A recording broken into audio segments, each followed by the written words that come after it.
যুদ্ধ করতে করতে তলোয়ার ভেঙে গেল। মারহাবা কোন। এখন কিভাবে যুদ্ধ করবে? খয়বরের যুদ্ধ, খয়বরের দুর্গ, 80 মণ ওজনের লোহার দরজা একটা টান দিয়া ছিঁড়ে ফেলছে হযরতে আলী। সুবহানাল্লাহ। আমরা কি 80 মণ ওজনের দরজা টান দিয়ে ছিঁড়তে পারবো? শেরে খোদা আলী সুবহানাল্লাহ বলেন। টান দিয়ে ছিঁড়ে ফেলা, এইবার দরজা ঘুরাইয়া ফিরানো শুরু করলো। কাফেররা দরজা দিয়া ফিরাইয়া মুহূর্তের মধ্যে খায়বারের দুর্গগুলো সব দখল করে ফেললো। এইবার দরজাটারে মাঠের মধ্যে ফালাইয়া আমার নবীর কাছে আসলো। পরে বৈশাখ কথাবার্তা বলতেছে। সবাই কয় নবী গো, আলীর শৈলে শক্তি আইলো কইতেই গো। সুবহানাল্লাহ। কিতা করছে? 80 মণ ওজনের দরজা, লোহার দরজা টান দিয়া সেইরা খায়বারের যুদ্ধে ফিরাইছে কাফেরদেরকে। আমরা নিজে দেখছি আঙ্গুলের মাথা লইয়া দরজা ঘুরাইছে। এটা কেমনে সম্ভব হইল? আমার নবী বলে আমি দরজাটা দেখতে হবে। সুবহানাল্লাহ। যাও নিয়ে আসো। 3 জন ফাটাইছে, দরজা লাটতে পারে না। 10 জন ফাটাইছে, নাড়তে পারে না। 40 জন ফাটাইছে, নাড়তে পারে না। 60 জন ফাটাইছে, লাটতে পারে না। এইবার আলী রে কয়, আলী তুমি যাও। সুবহানাল্লাহ। তুমি তো না, তুমি যাও। মাওলা আলী যাইও, নাড়তে পারে না। ঘটনা কি? মাওলা আলী বলে ঘটনা তো এইটা না, ঘটনা আরেকটা। বলে কি? বলে নবী গো, আমি যখন খায়বারের যুদ্ধে রওনা হইছিলাম, আপনি নিজের থুতু মোবারক দিয়া আমার ডান সিনার মধ্যে একটা মোসা দিয়েছিলেন।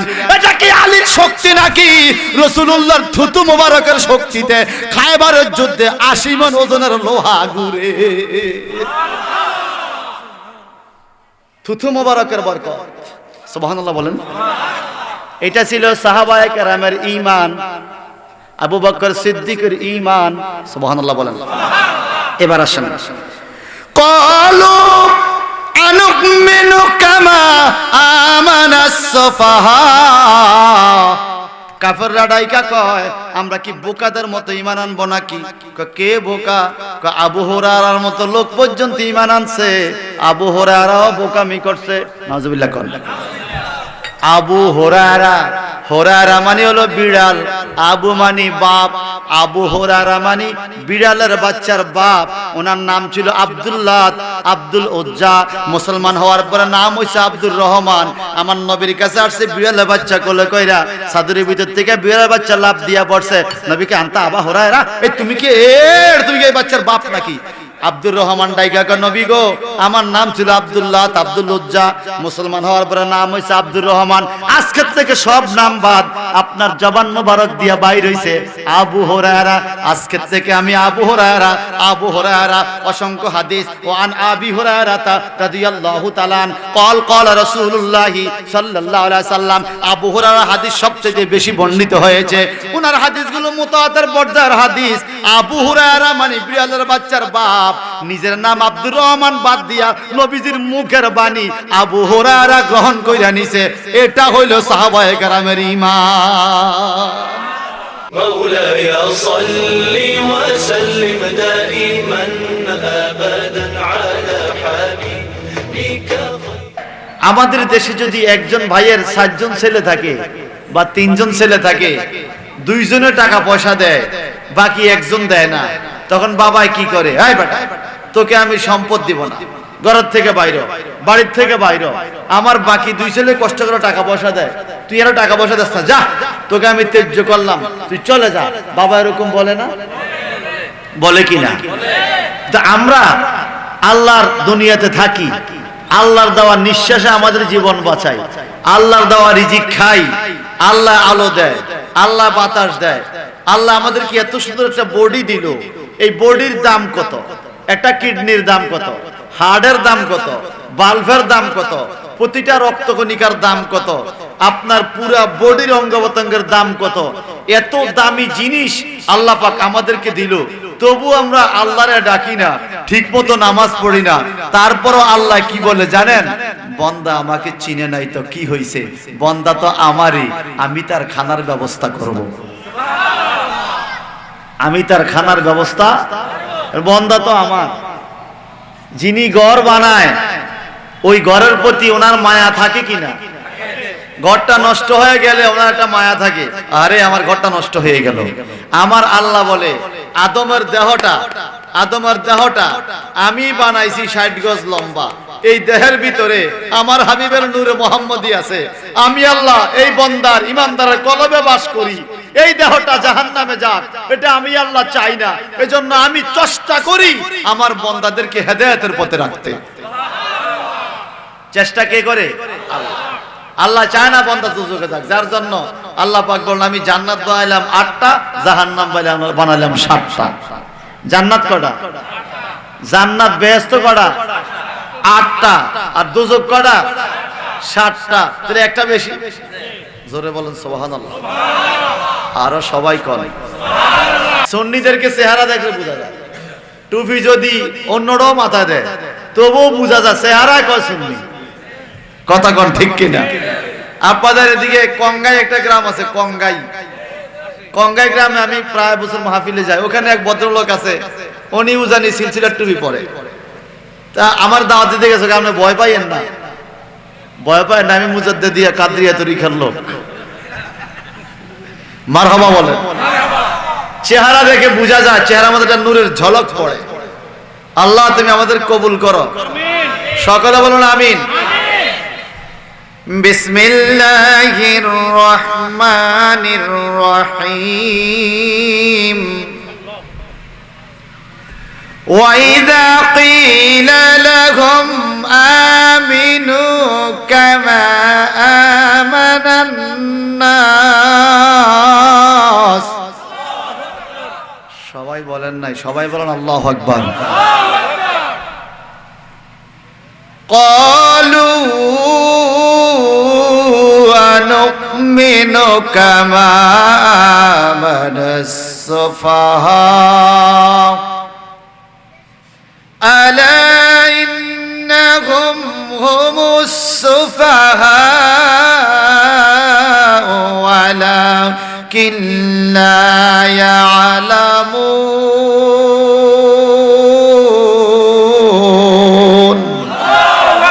সবাই বলেন। অত্র এলাকায় যত কবরস্থান আছে রে বাবা, কবরবাসীরা কবরে বড় বিপদে আছে। আলো নাই, বাতাস নাই, বিছানা নাই, খানা নাই। কবরবাসীদের রূহের ওয়াস্তে কোরআনুল কারীমের দরস আর তাফসীর ঠিক কিনা বলেন? কবরবাসীকে কবরে আযাব দেওয়া, আযাব এটা হলো ভিন্ন কথা, বাদ দেন। 3.5 হাত একটা ঘরের ভিতরে চতুর্দিকে মাটি শোয়া রাখলে এমনি তো আধা ঘন্টা গরমে বাস্ট হয়ে যাবে।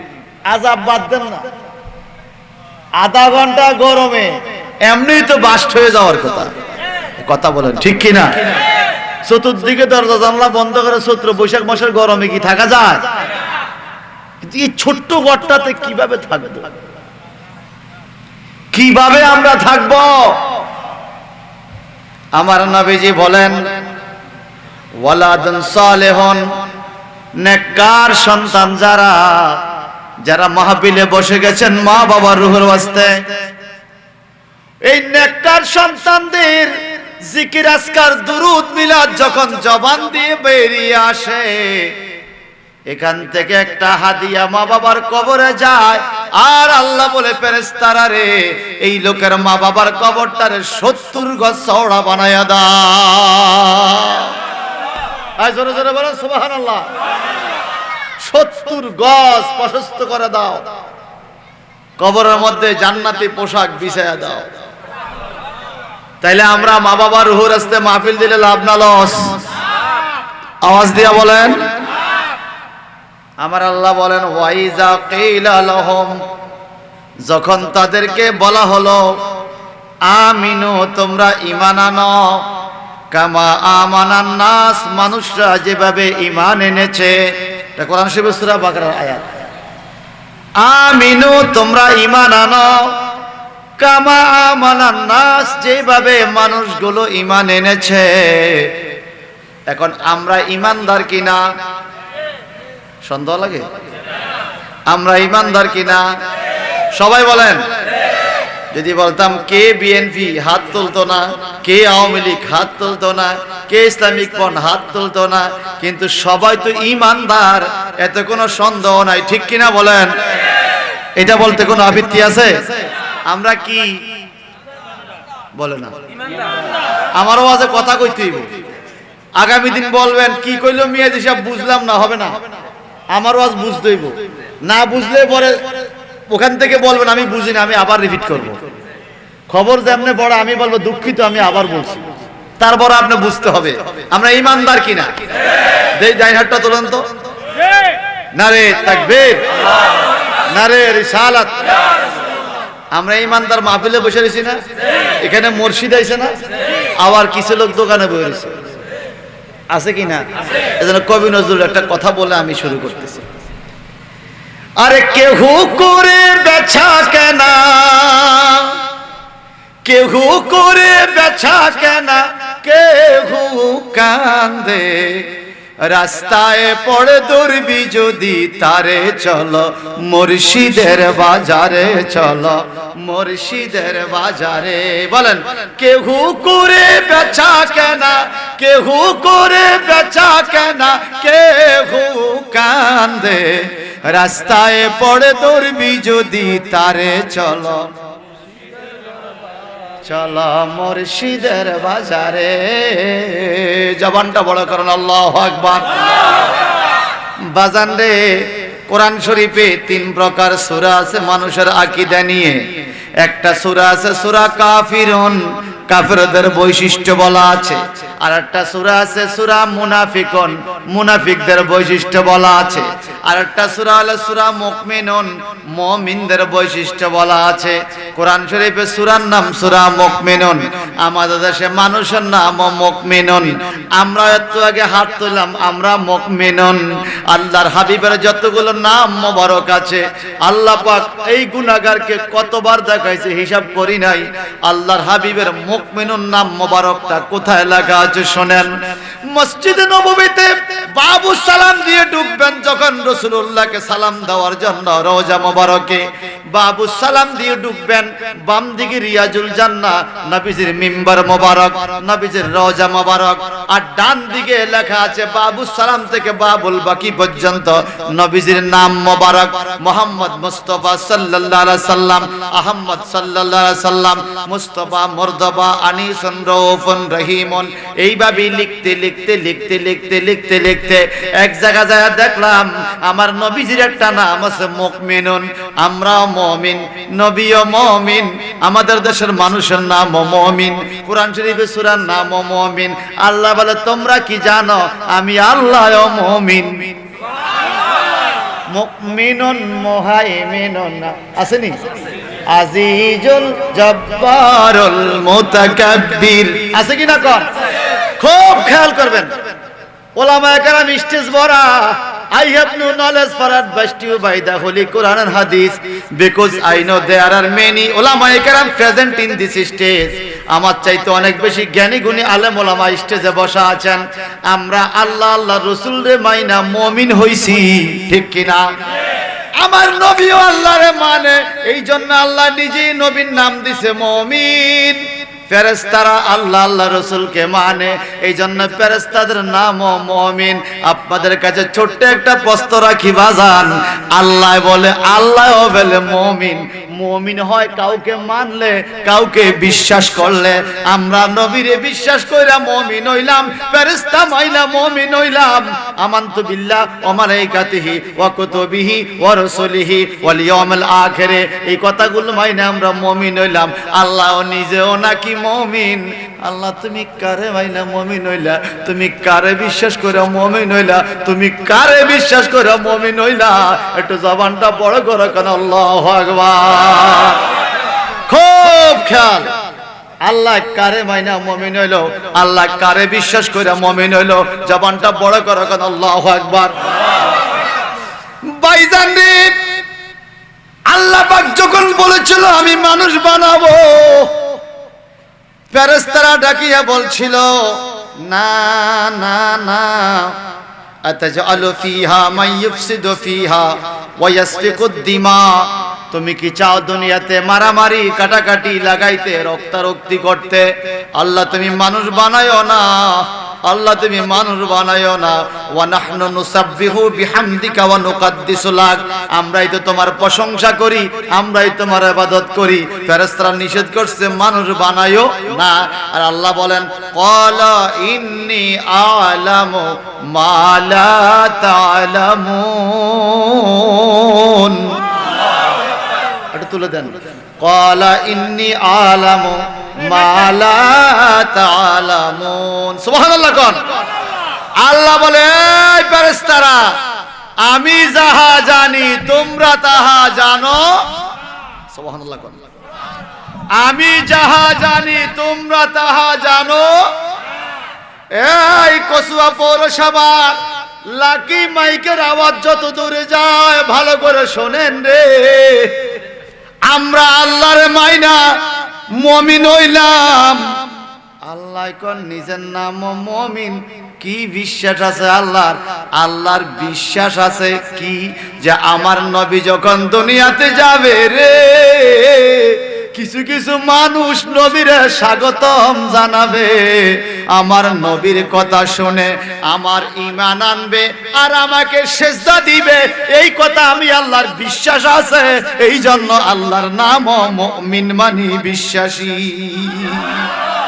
আরো জোরে কোন সুবহানাল্লাহ। আল্লাহর নাম মুমিন মানি বিশ্বাসী, এই জন্য যে আল্লাহর বিশ্বাস আছে বান্দা আমারে সিজদা করবে। মনে রাখবেন বাজান, এই পৃথিবীতে মানুষ যত রকম ইবাদত করে, যত রকমের ইবাদত করে, আল্লাহ পাক তখন বান্দার উপরে সবচাইতে বেশি খুশি হয় যখন আল্লাহ দেখে বান্দায় আল্লাহরে সিজদা দিছে। কি দিছে?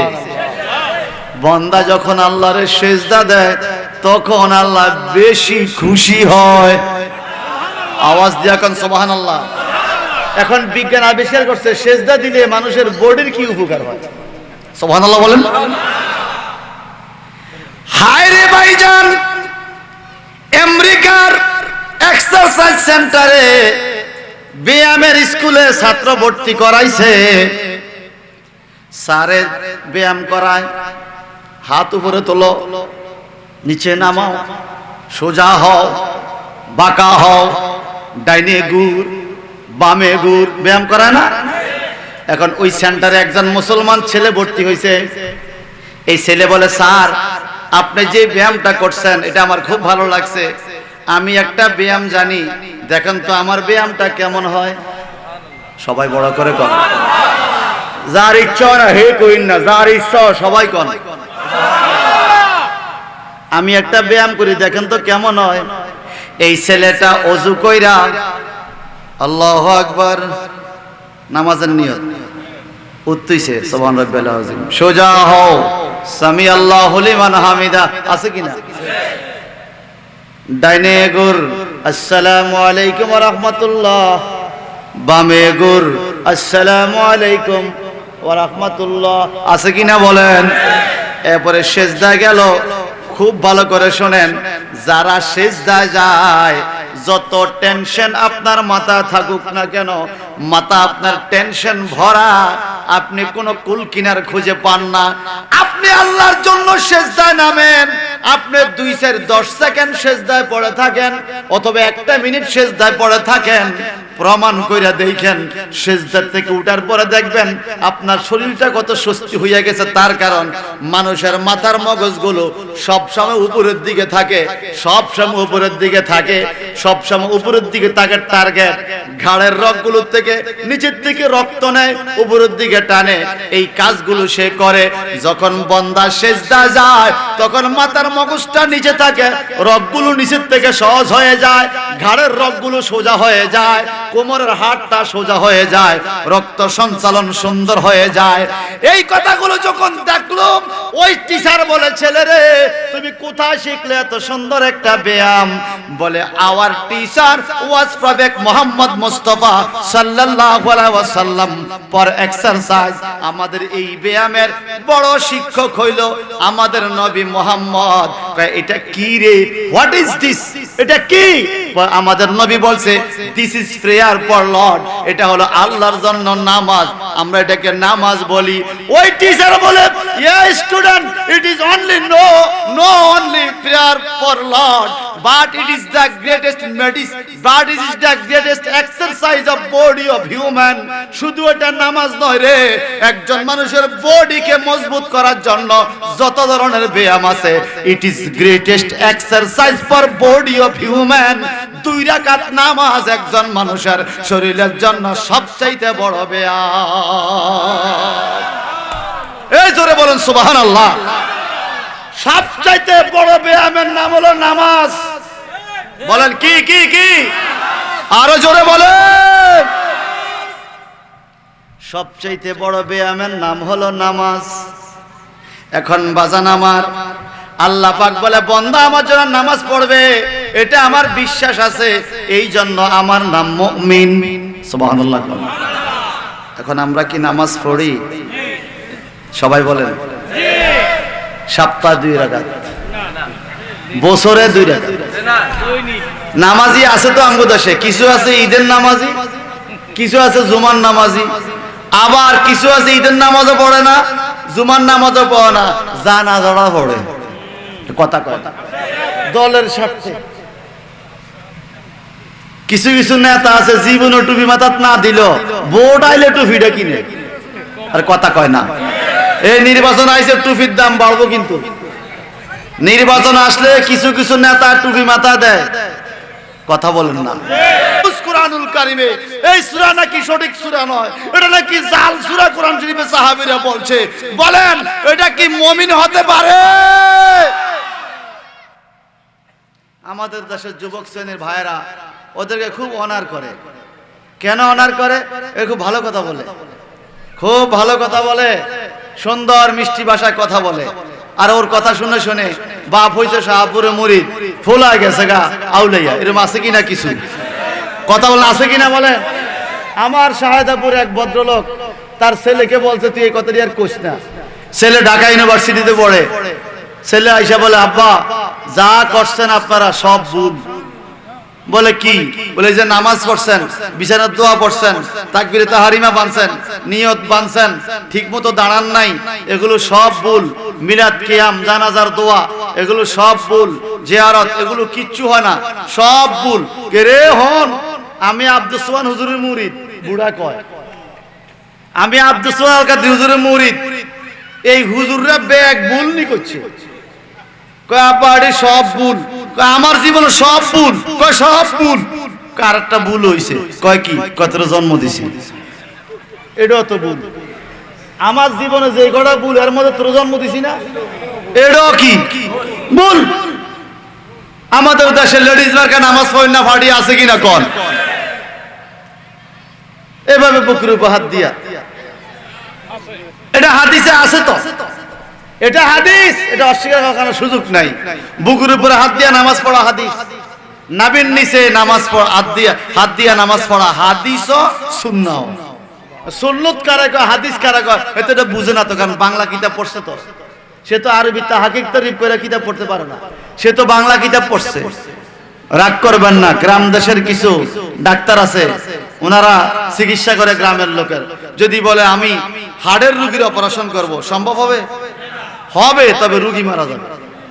অপারেশন করা কোনো বিষয় নেই, কাটতে ফেলাই, এটা তো কোনো বিষয় না, রোগী বাঁচবে না। আমাদের সমাজে কিছু লোক দেখবেন লম্বা একটা জুব্বা গায়ে দিয়া মেসরটা ঠেলে মুখের মধ্যে, আর কয় জায়েজ নয়, শিরক, বেদাত, নাজায়েজ। কথা কন, এই কথা বলেন ঠিক কিনা? আল্লাহ কি বলে দেখেন, আমানান নাস, মানুষ যেভাবে ঈমান আনছে তোমরাও সেভাবে ঈমান আনো। এখন গবেষণার বিষয় আবু বকর সিদ্দিক কিভাবে ঈমান আনছে, সুবহানাল্লাহ বলেন। আমার নবী রজব মাসের 27 তারিখ সকাল বেলায় কাবা শরীফের আঙ্গিনা আয়েশা সবাই ডাকলো, এই শোনো, কি আমি কালকে বাইতুল মুকাদ্দাস গেছি, সেখান থেকে 7 আসমান 7 জমিন পাড়ি দিয়া আরশ আজিম যাইয়া আল্লাহর সাথে দেখা কইরা লওহে মাহফুজ থেকে আবার ফিরে আইছি। তো মানুষ জিজ্ঞাসা কখন গেছো? শেষ রাত্রে। আইছো কখন? রাত শেষ হওয়ার আগে। এটা কোনো কথা? এটা এভাবে কিন্তু আমি কিছু মুখ গ্রহণ বুঝায় কি এটা কোনো কথা? ঘোড়ায় বৈশা বাইতুল মুকাদ্দাস যাইতে লাগে 12 দিন 12 রাত। তুমি গো শেষ রাত্রে গেছো, আবার সকাল হওয়ার আগে চলে আইছো, আবার আসমান ঘুরে সব ঘুরে আইছো। এসব কথা তুমি আর কইও না, বলে এটা হক কথা। কেউ মানে কেউ মানে না, সবাই ছত্রভঙ্গ হয়ে চলে গেল। আবু কুবাইস পাহাড়ের পিছন দিয়ে আবু বকর সিদ্দিক রাদিয়াল্লাহু তাআলা আসতেছে, সাফা মারার পর মাঝখান দিয়ে আসবে। পথের মধ্যে কিছু কাবরের সাথে দেখা। আবু বকর কই যাও? বলে আমি আমার নবীর কাছে যাই কাবার আঙ্গিনা। কই যাইও না, তোমার নবীর মাথা ঠিক নেই। নাউজুবিল্লাহ বলেন। বলে কি হয়েছে বলো? বলে এমন এক কথা বলছে আজকে যে তুমিও বিশ্বাস করতে না। বলে কি বলছে? বলে গতকালকে রাত্রে নাকি বাইতুল মুকাদ্দাস গেছে, এরপরে 7 আসমান ঘুইরা আর সোয়াজিম যাইয়া লামাকান থাইকা তোমগো আল্লাহর লগে দেখা কইরা এরপর নামাজ 5 ওয়াক্ত লইয়া তোমার মুহাম্মদ আবার সকাল শেষ হওয়ার আগে চলে আইছে। আচ্ছা কওসাই এত লম্বা একটা সফর এত অল্প টাইমে কেমনে সম্ভব? এটা কোনো কথা বিশ্বাস করা যায়? আবু বকর সিদ্দিক বলে এই কথাটা বলছে কে? বলে তোমার নবী মুহাম্মদ বলছে। বলে আমার নবী মুহাম্মদ যদি বলে থাকে এটা 100% সত্য বলছে। আবু বকর সিদ্দিক কি দলিল খুঁজছে? যে চাইছে মুহাম্মদ দলিল দে, দলিল খুঁজছে না, বিনা দলিলে বলছে 100% সত্য কথা বলছে। এবং এটা বলার সাথে সাথে আমার নবী সিদ্দিক আকবর ফতোয়া দিলেন ওনাকে, সিদ্দিক আকবর, বড় সত্যবাদী আবু বকর সিদ্দিক। কিভাবে ঈমান আনলো বাজান রে? আমরা কি করি রাসূলের জন্য, আর সাহাবায়ে কেরাম কি করেছেন? কামা আমানান নাসের ব্যাখ্যা বলতেছি। আয় আমানা আবু বকর, আবু বকর যেভাবে ঈমান আনছে, একদিন যুদ্ধের ময়দানে নবীজি যাবেন, লোকদেরকে ডাকছেন কে কি দিবা দাও। তাফসিরে পাওয়া যায় আবু বকর সিদ্দিক রাদিয়াল্লাহু তাআলা ছোট্ট একটা ফটলা নিয়ে কিছু খাবার কিছু গম আটা লইয়া নবীজির দরবারে হাজির। হুজুর আমি এটা আনছি নবী। আমার নবী বলেন তুমি তো গরিব মানুষ, ঘরে কি রাইখা আছো? সব খানা নিয়ে আসছো। আবু বকর সিদ্দিক বলে নবী গো, ও নবী, যার ঘরে আল্লাহ আল্লাহ রাসূল আছে তার ঘরে আর কি লাগে? আমি আমার ঘরে আল্লাহ এবং আল্লাহ রাসূলকে রেখে আসছি। কথা বলতেছে কার সাথে? আরে কথা বলেন না তো। নবীজি তো আবু বকর সিদ্দিকের সামনে, নবী তো আবু বকর সিদ্দিকের সামনে। আবু বকর সিদ্দিক রাদিয়াল্লাহু বলতেছে আমি ঘরে আল্লাহ আল্লাহ রাসূলকে রেখে আইছি, তো রাসূল তো সামনে। আবু বকর সিদ্দিকের ঈমান কেমন? আল্লাহ বলছে আমানান নাস, আবু বকর সিদ্দিকের মতো ঈমান আনো। আবু বকর সিদ্দিক রাদিয়াল্লাহু তাআলার ঈমান ছিল যে নবী আমার সামনেও আছে, আমার ঘরেও আছে। নবী আমার সামনেও আছে, নবী আমার ঘরেও আছে। এটা ছিল সাহাবায়ে কেরামের ঈমান। এখন আপনারা কি এই কোরআনের আয়াত মানেন? মানেন? লিয়ান্নাহু হাজরাতুন ফি বুয়ুতি আহলিল ইসলাম, must be our prophet sallallahu alaihi wasallam is present in house of all Muslims by power of Lord to judgment day. কিয়ামতের দিন পর্যন্ত যত মানুষ পৃথিবীতে আসবে, প্রত্যেক ঈমানদারের ঘরে যেই কোন সময় আল্লাহর নবী হাজির থাকতে পারে। আমার নবীকে এই শক্তি দিছে কে? আল্লাহ। আওয়াজ দিয়ে বলেন আল্লাহ। আপনি মানলে ঈমানদার, না মানলে আর ঈমানদার নয়। কথা কি সোজা না বেজাল আছে? সোজা কথা। হুজুর আপনার প্রতি আমার ঈমান বিশ্বাস কেমন? আল্লাহর হাবিবকে শহীদ করে দেওয়ার জন্য দারুন নাদওয়া নামক জায়গায় সিদ্ধান্ত হলো মুহাম্মদের কল্লা কেটে ফেলা হবে। যে কেটে ফেলতে পারবে তাকে পুরস্কার দেওয়া হবে। সাহাবায়ে কেরামের ঈমান দেখেন কেমন।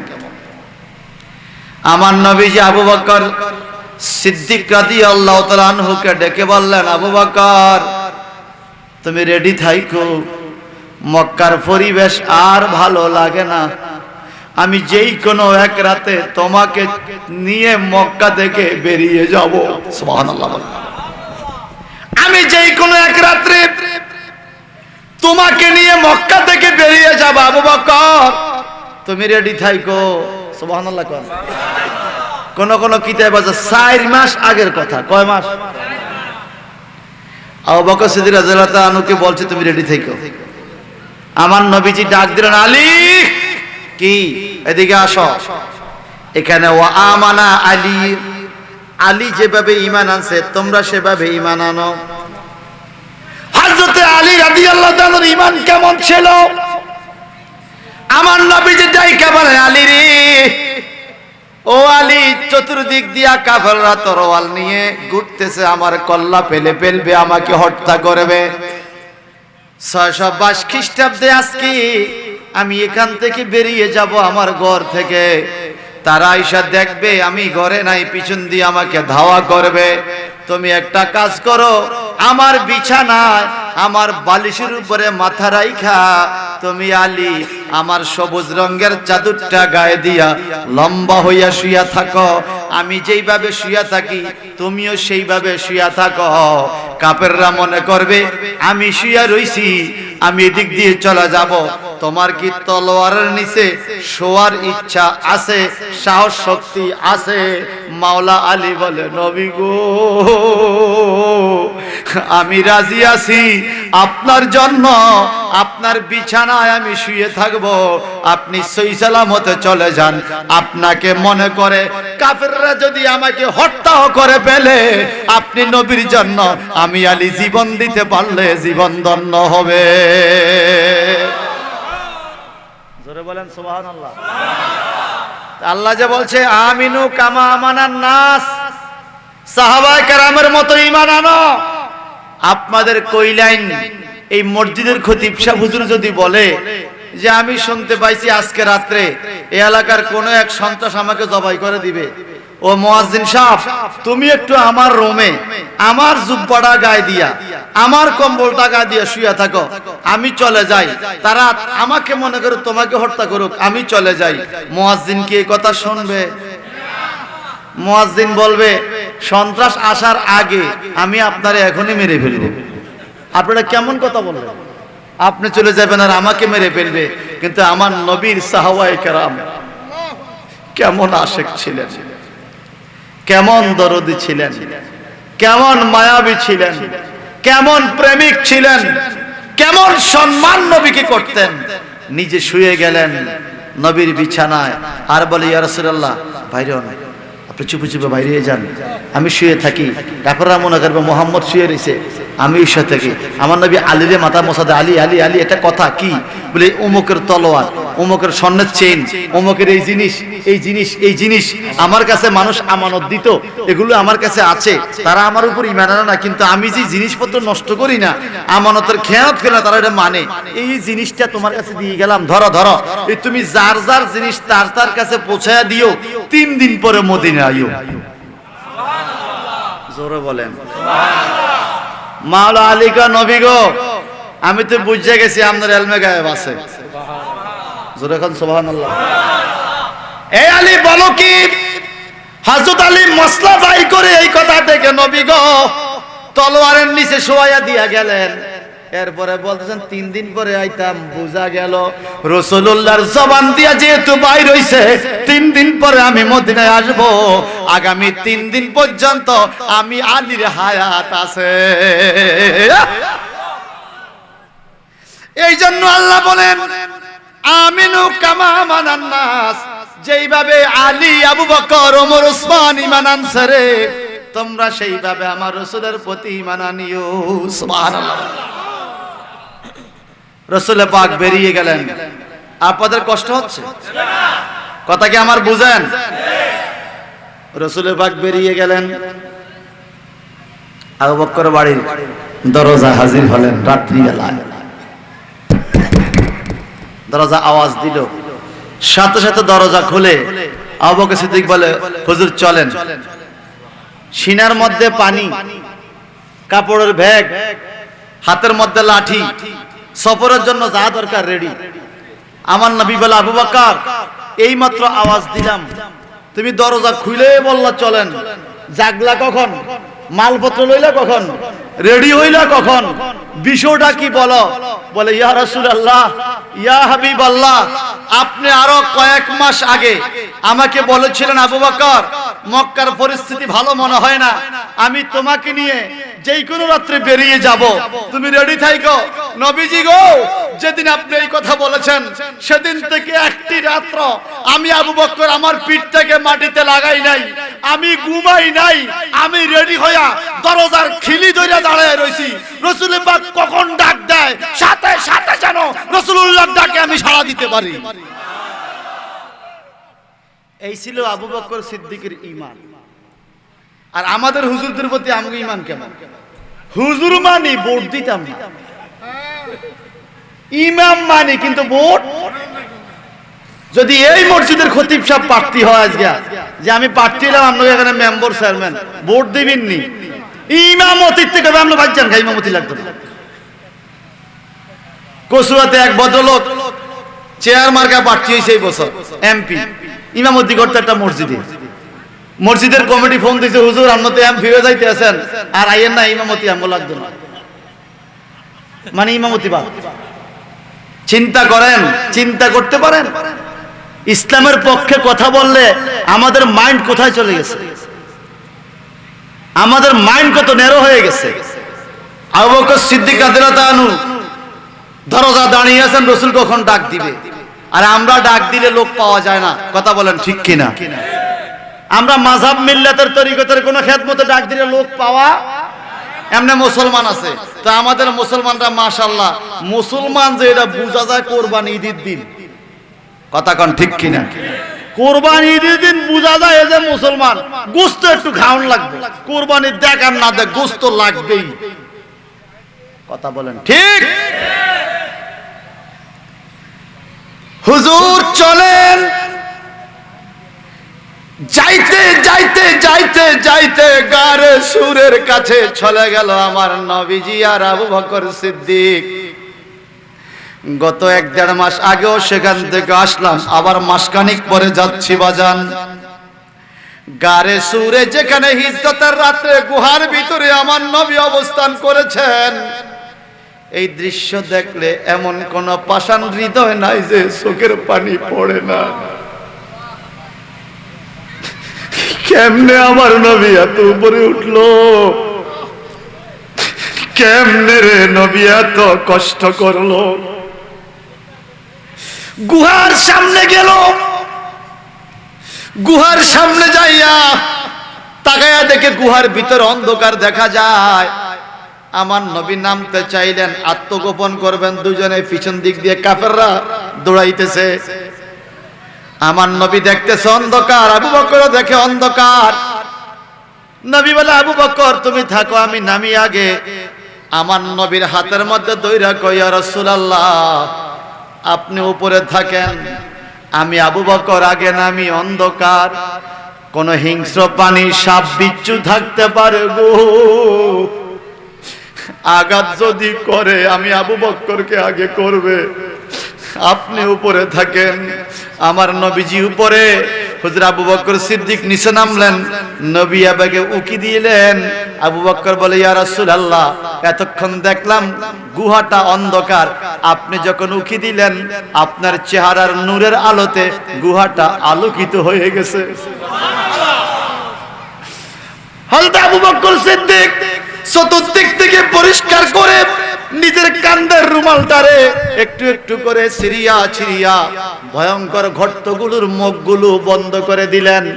সাহাবায়ে কেরামের ঈমান কেমন, গর্তগুলোর মুখগুলো বন্ধ করে, নিচে একটা গর্ত দেখা যায়, রুমাল শেষ হয়ে গেছে, ওই গর্তের মধ্যে পায়ের গোড়ালি দিয়া চাপা দিয়া কর নবী এবার নামেন। সুবহানাল্লাহ কর। আল্লাহর নবী উপরের থেকে হুজুরে আবু বকর সিদ্দিকের হাত মোবারক দইনা নামে, নিচনাইমা দেখে খুব সুন্দর করে দিছে।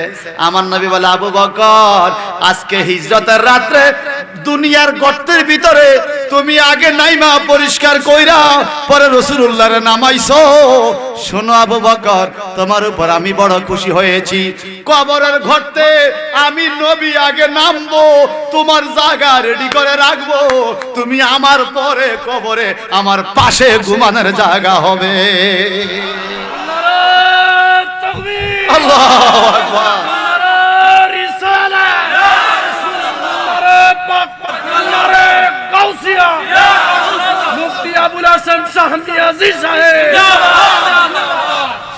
নবীর রওজার কিনারে হযরত আবু বকর আছে রে, আমার নবীর রওজার কিনারে হযরত আবু বকর আছে রে, শুধু নবীর খেদমতের কারণে, শুধু নবীর খেদমতের কারণে।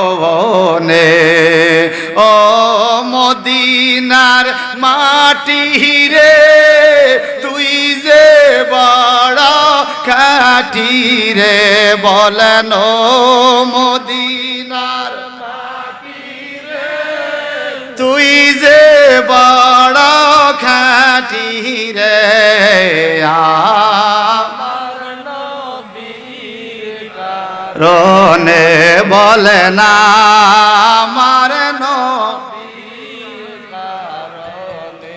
ওই মাটি তো মাটি নয়, গুণে তাহার পরিচয়। ওই মাটি তো গুণে তাহার পরিচয়। মাটির কপাল খুলে গেল রে, আমার নবীজির কদমে রে, মাটির কপাল খুলে গেল রে, আমার নবীজির কদমে রে, আমার নবীজির কারণে, বলে না আমার। চিৎকার দিয়ে কোন আল্লাহু আকবার। খুব খেয়াল, মনোযোগ আছে তো। কামা আমানান নাস, আয় আমানা আবু বকর। আবু বকর কিভাবে রাসূলের প্রতি ঈমান আনছে? বুখারী শরীফে কিতাবুস সিয়াম, রোজা নামক একটা পর্ব আছে, রোজা নামক অধ্যায় আছে বাজান। ওখানে একটা হাদিস পেলাম, আমার নবী রোজার বরকতের ওয়াজ করতেছে। উনি বলতেছেন এক একজন এক এক দরজা দিয়া জান্নাতে যাবে। দানকারীর দরজা একটা, হাজির দরজা একটা, মা বাবার খেদমতলার দরজা একটা, নামাজি দরজা একটা। আছে না ভিন্ন ভিন্ন? ক্লাসিফিকেশন আলাদা, কোয়ালিফিকেশন আলাদা, দরজার ডিফারেন্স আলাদা। আমার নবী বলে রোজাদাররা জান্নাতের সব দরজা দিয়ে যাবে। আর জোরে বলেন। আমার নবী বলেন এমন কিছু উম্মত আছে আমার উম্মতের মধ্যে যাদেরকে জান্নাতের 8টা দরজার থেকে হুরু গেলমান জান্নাতি মালা লইয়া ডাকবে, এই দরজা আসেন, এই দরজা আসেন, এই দরজা আসেন। 8টা দরজা থেকেই ডাকবে, এমন কিছু উম্মত আমার আছে। নবী ওয়াজ করে। এই কথা বলতে দেরি হুজুর হযরত আবু বকর সিদ্দিক রাদিয়াল্লাহু তাআলা দাঁড়িয়ে গেলেন। বুখারী শরীফের হাদিস। দাঁড়ায় বলে, নবী গো, আপনার এমন কিছু উম্মত আছে 8টা দরজা দিয়া ডাকবে, আপনি বলেন তো আজকের মাহফিলে এমন কেউ কি আছে গো নবী? সুবহানাল্লাহ। নবীজির মাহফিলে সাহাবায়ে কেরাম ছিল, কপাল ভালো না খারাপ?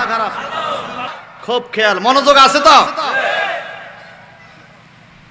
আবু বকর সিদ্দিক রাদিয়াল্লাহু তাআলা দাঁড়ায়া কয়, নবীর মাহফিলে, নবী গো, আপনি বলছেন আপনার উম্মতের মধ্যে এমন কিছু উম্মত আছে যাদের জন্য 8টা বেহেশতের দরজাই খোলা থাকবে, হুরু গেলমান মালা নিয়ে দাঁড়িয়ে থাকবে।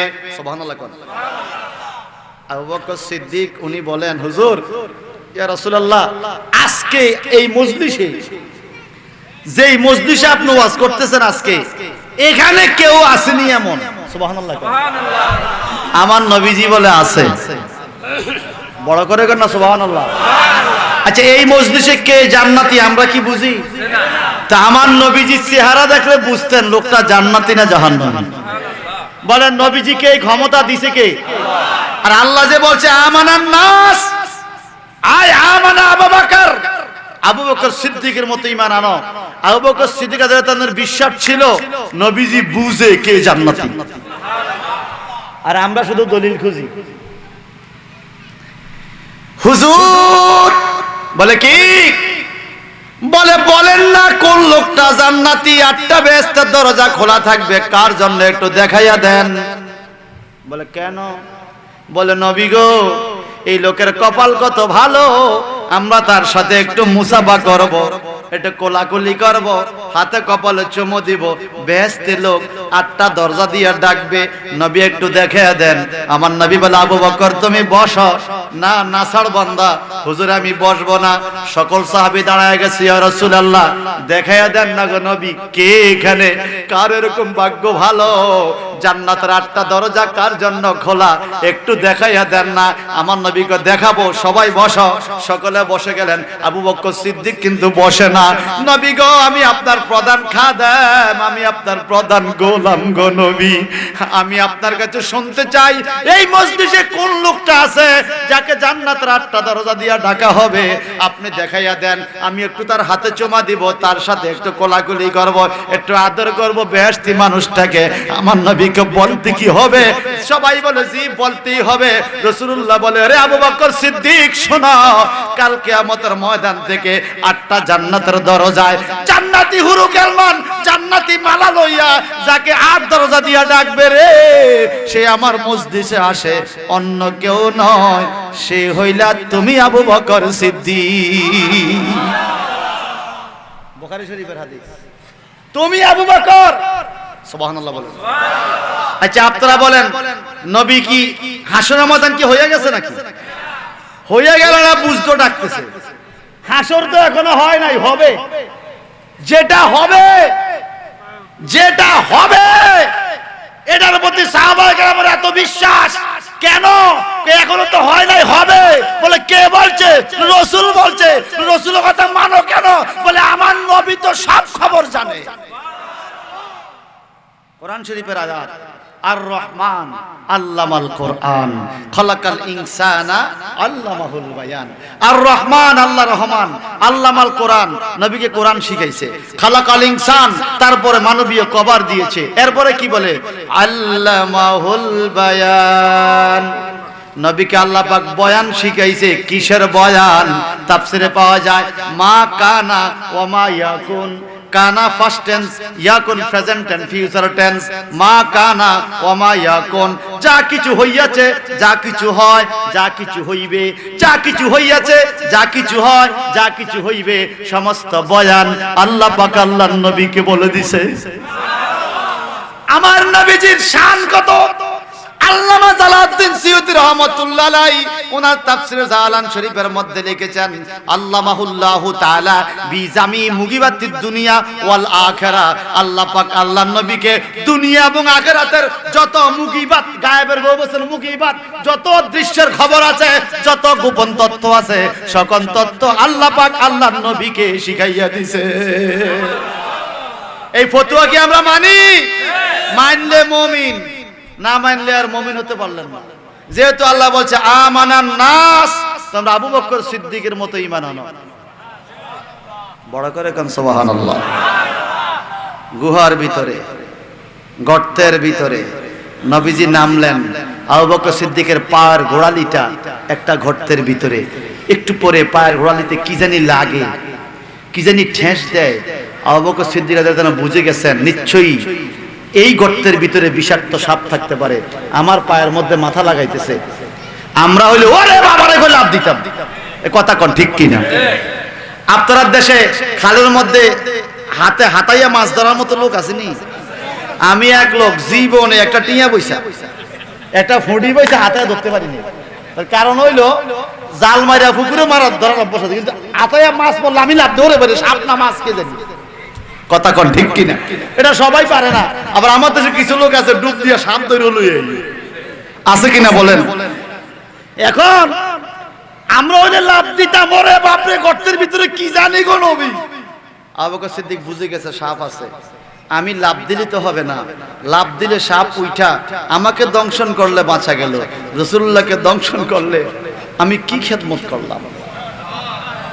তোলে না পাও, আল্লাহর হাবিব রানের উপরে মাথা রাইখা একটু কাইলুলা একটু ঘুমাইতেছে, রানের উপরে মাথা, সাপে দংশন করেছে পায়ে, বিষের ব্যথা পুরা শরীর কালো হয়ে গেছে, উনি পাও নাড়ে না, কারণ রাসূলুল্লাহর মাথা মোবারক আবু বকর সিদ্দিকের রানের উপরে। তকদির কত ভালো, কপাল কত ভালো। কুল কায়নাতের খাজিনা যার হাতে। আমার নবীজি বলেন উতিতু বিমাফাতিয়াল খাজাইনুল আরব, এই জমিনের সমস্ত খাজিনার সম্পদের চাবি আল্লাহ পাক আমার হাতে দিয়েছে।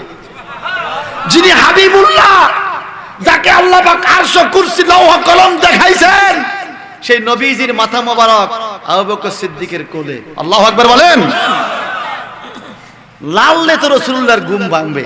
আবু বকর সিদ্দিক ভাবলেন যে আমার জীবনের চাইতে নবীজির ঘুমের দাম বেশি, রাসূলুল্লাহর ঘুম ভাঙা যাবে। উনি নড়েন না, চোখ বায়া বায়া পানি পড়ে, আর রাসূলুল্লাহর চেহারা দিকে তাকিয়ে আছে। রাসূল পাকের চেহারার দিকে তাকিয়ে একটা ফোঁটা চোখের পানি আল্লাহর হাবিবের গাল মুবারকে পড়ল। ঠান্ডা নেবা বলে নবীজি চোখ খুলে দেখে আবু বকর সিদ্দিক কান্দে, পুরা শরীরটা কালো হয়ে গেছে। আমার নবী বসলেন, আবু বকর কি হলো, তুমি কান্দো কেন? বলে নবী গো, এই গর্তটার ভিতরে মনে সাপ আছে, আমাকে দংশন করছে 3 বার, একবার না 3টা কামড় দিছে। তো পাও তোলো না কেন? না হুজুর, জীবন গেল, জীবনটা গেল, আমি পাও তুলবো না গো নবী। এই সাপ যদি ওইটা আপনাকে দংশন করে, আমি আবু বকর আপনার কিসের গোলাম হইলাম? গোলাম আগে জীবন দিবে, তারপরে মনিবের কথা। আমার নাই বলে পাও সরাও, সাপ আমাকে দংশন করবে না, তুমি পাওটা সরাও। আবু বকর সিদ্দিক রাদিয়াল্লাহু আনহু পাওটা সরাইলে সাপটা উঠা আমার রাসূলুল্লাহকে সালাম জানাইলো। আল্লাহর নবী থুতু মোবারক থেকে একটু থুতু মোবারক আবু বকর সিদ্দিকের বিষের জায়গায় লাগাইয়া দিতে দেরি, মুহূর্তের মধ্যে পুরা শরীরের ব্যথা ভালো হয়ে গেছে। আওয়াজ দিয়া বলেন, আরো জোরে বলেন। সাহাবায়ে কেরামের বিশ্বাস কি ছিল, ঈমান কি ছিল? আমার সাবেক আমরা তো কি হইছে, আমার রাসূল তো আমার সাথে আছে। আরো জোরে বলেন সুবহানাল্লাহ। এবার আসেন, আমিনু কামা আমানান নাস ক্বালু আনুমিনু কামা আমানাস সুফাহা। কাফেররা বলছে বোকাদের মতো ঈমান কি আমরা আনব? এবার দেখেন, আমানান নাস, আয় ওমর রাদিয়াল্লাহু তাআলা আনহু, হযরত ওমর রাদিয়াল্লাহু তাআলার ঈমানটা কেমন ছিল, ওমর রাদিয়াল্লাহু তাআলার বিশ্বাস কেমন ছিল। একদিন আপনারা আমার কথা বুঝেন, নবীজি হাঁটতেছে মদিনার পথ দিয়া, একটা পাহাড়ের কাছে দিয়ে হাঁটতেছে। ওমর রাদিয়াল্লাহু তাআলা দৌড়াইয়া নবীজির কাছে গেছে। তো নবীজি মুস্কি মুস্কি হাসে, কি জানি তাকাইয়া মুস্কি মুস্কি হাসে। আমার একটু বেরো নবীজি আরো বেশি হাসি বাড়াইয়া দিছে। ওমর রাদিয়াল্লাহু তাআলা বলে, ইয়া রাসূলুল্লাহ, আপনি এরকম হাসতেছেন মুস্কি মুস্কি, বিষয়টা কি? বলে, আরে আমি দেখছি পাহাড়ের থেকে শয়তানটা নামছে, আমারও দেখে শয়তানে পলানোর চেষ্টা করছে, কিন্তু ফলায় নাই। যখন দেখছে তুমি আমার পাশে আইছো, শয়তানে 40 হাত লম্বা লেজটাকে মুট করে দইরা ফাঁদতে ফাঁদতে দৌড় দিছে। হাওয়া গ্যাস ছাড়তে ছাড়তে দৌড়ের লগে ফাঁদাইয়া গেছে। এত ডরান শয়তানে, তোমারও ডরায় কেমনে রে ওমর? কই, ইয়া রাসূলুল্লাহ, আমার ঈমানটা কেমন জানেন? জগৎ একদিকে, আপনি নবী একদিকে, আমার বাবা রাসূলুল্লাহর বিরুদ্ধে বলেছে, আমি বাবাকে ছাড়ি নাই। চাচা আপনার বিরুদ্ধে বলছে, চাচাকে ছাড়ি নাই। আমার জীবন তো আপনার জন্য কুরবান। এই জন্য শয়তান আমারে এত ভয় পায়। জোরে কান সুবহানাল্লাহ। একদিন নবীজি মসজিদ নববীতে গেলেন নামাজ পড়তে, যা দেখতেছে শয়তান এভাবে হাত দিয়ে দাঁড়ায় রয়েছে দরজায়, মুসল্লিরা হাতের তলে দিয়ে মসজিদে যায়। এখন আমরা তো আর শয়তান দেখি না, রসুল দেখতে। তো আমার নবী কি রে তে এরকম করতেছে, মুসল্লিরা সিনার তল দিয়া মসজিদে যায়। একটা শয়তানি করো না আর কি। আমাদের কিছু শয়তান আছে দেখবেন কোনো কাম নাই তো রাস্তার মধ্যে খেয়ার দুগে আছে, এটার মধ্যে আগুন লাগাই দিছে, এরকম কিছু শয়তান আছে না? আমার নবী পিছন দিক দিয়ে শয়তানরে বাম হাতে ধরছে। হুজুর হুজুর হুজুর ইয়া রাসূলুল্লাহ, হুজুর নবী আমার ছেড়ে দেন, নবী নবী আমার ছেড়ে দেন। নবী কয় না তোর আজকে বিচার হইব। কয় কি বিচার? তুই কেন কিল্লা আইছিস আমার মসজিদের সামনে কেন আইছস? বলে হুজুর আমি দেখছি একটা মূর্খ মানুষে নামাজ পড়ে, তারা ধোঁকা দেওয়ার জন্য আসছে। তো দাঁড়ায় রইছিস কা, ঢুকুস নাই কা? হুজুর আমি উকি দিয়ে দেই মসজিদের ভিতরে ওমরা আছে, এই ডরে ঢুকি নাই।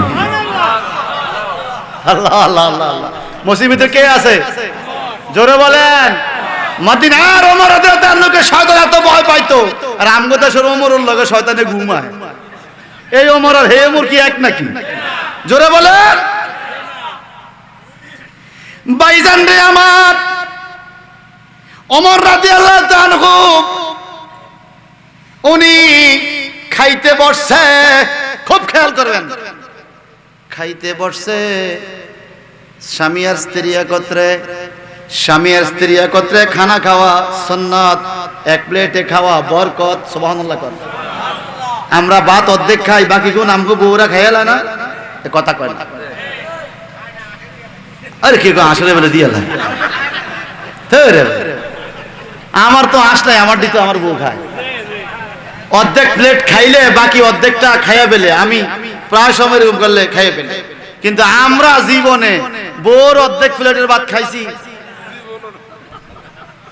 ওই তো মুরব্বীকে খাইছে, এটা সুন্নত আদায় করছেন আপনি। আমরা ঠিকই আমরা আইডিয়াটা বউরে খাওয়াই, কিন্তু বউর আইডিয়াটা আমরা লই না বেলে তো আমি রুজি করি তোরা খাইতা। অথচ আম্মা আশা সিদ্দিকা ছাগলের পাও খাইয়া সিবাইয়া প্লেটের মধ্যে রাখছে, আমার নবী সিবাইন না সোবানি আবার খাইতে আছে। আম্মা আশা বলে ইয়া রাসূলুল্লাহ কিছু নাই তো, আমি তো সব খাইয়া ফেলছি। কিছু নাই তো কি হয়েছে, তোমার মুখ তো লাগছে। সুবহানাল্লাহ বলেন। এত মহাব্বত, এত ভালোবাসা স্বামী স্ত্রীর মধ্যে। আমার নবীজি বলেছেন খিয়ারুকুম লিনিসাইহিম, তোমাদের মধ্যে ওই ব্যক্তি উত্তম সম্মানী যে তার বিবির কাছে সম্মানী। বিবি যদি বলে আমার স্বামীটা ভালো, আল্লাহ বলে হ্যাঁ তুমি আসলে ভালো মানুষ। এখন বিবির কাছে ভালো হইতে পারছেন কিনা জানি না, বাড়ির থেকে আমার বোনরা নিশ্চয়ই শুনতেছে যে হুজুর আজকে ঠিক মতো ধরছে। আমরা তো যে বিড়ি খাইয়া ঘর আইয়া আমি গন্ধে থাকতে পারি না, এই দুঃখটা কাউকে কইতে পারি না, মনের জ্বালা। আই কথা কন ঠিক কিনা? বিড়ির গন্ধ ভালো না খারাপ? যে খায় ওনার কাছে না ভালো, কিন্তু যে খায় না ওনার কাছে তো কষ্ট হয়। কি কষ্ট হয় কিনা বলেন? বিশেষ করে মহিলারা বিড়ি সিগারেটের গ্রাম গন্ধ মোটেই সহ্য করতে পারে না। কিন্তু আমার বোন যে আপনার ঘরে আছে, আপনি বিড়ি ঘরে ও খান 12 খান, দুয়া দিয়া ঘরটারে কালা করে বলাইছেন, এই বেড়ি মনের জ্বালা কাউরে কইতেও পারে না, সংসারও করতে পারে না, বিয়া তো বইয়া লাইছে। কথা কন ঠিক কিনা?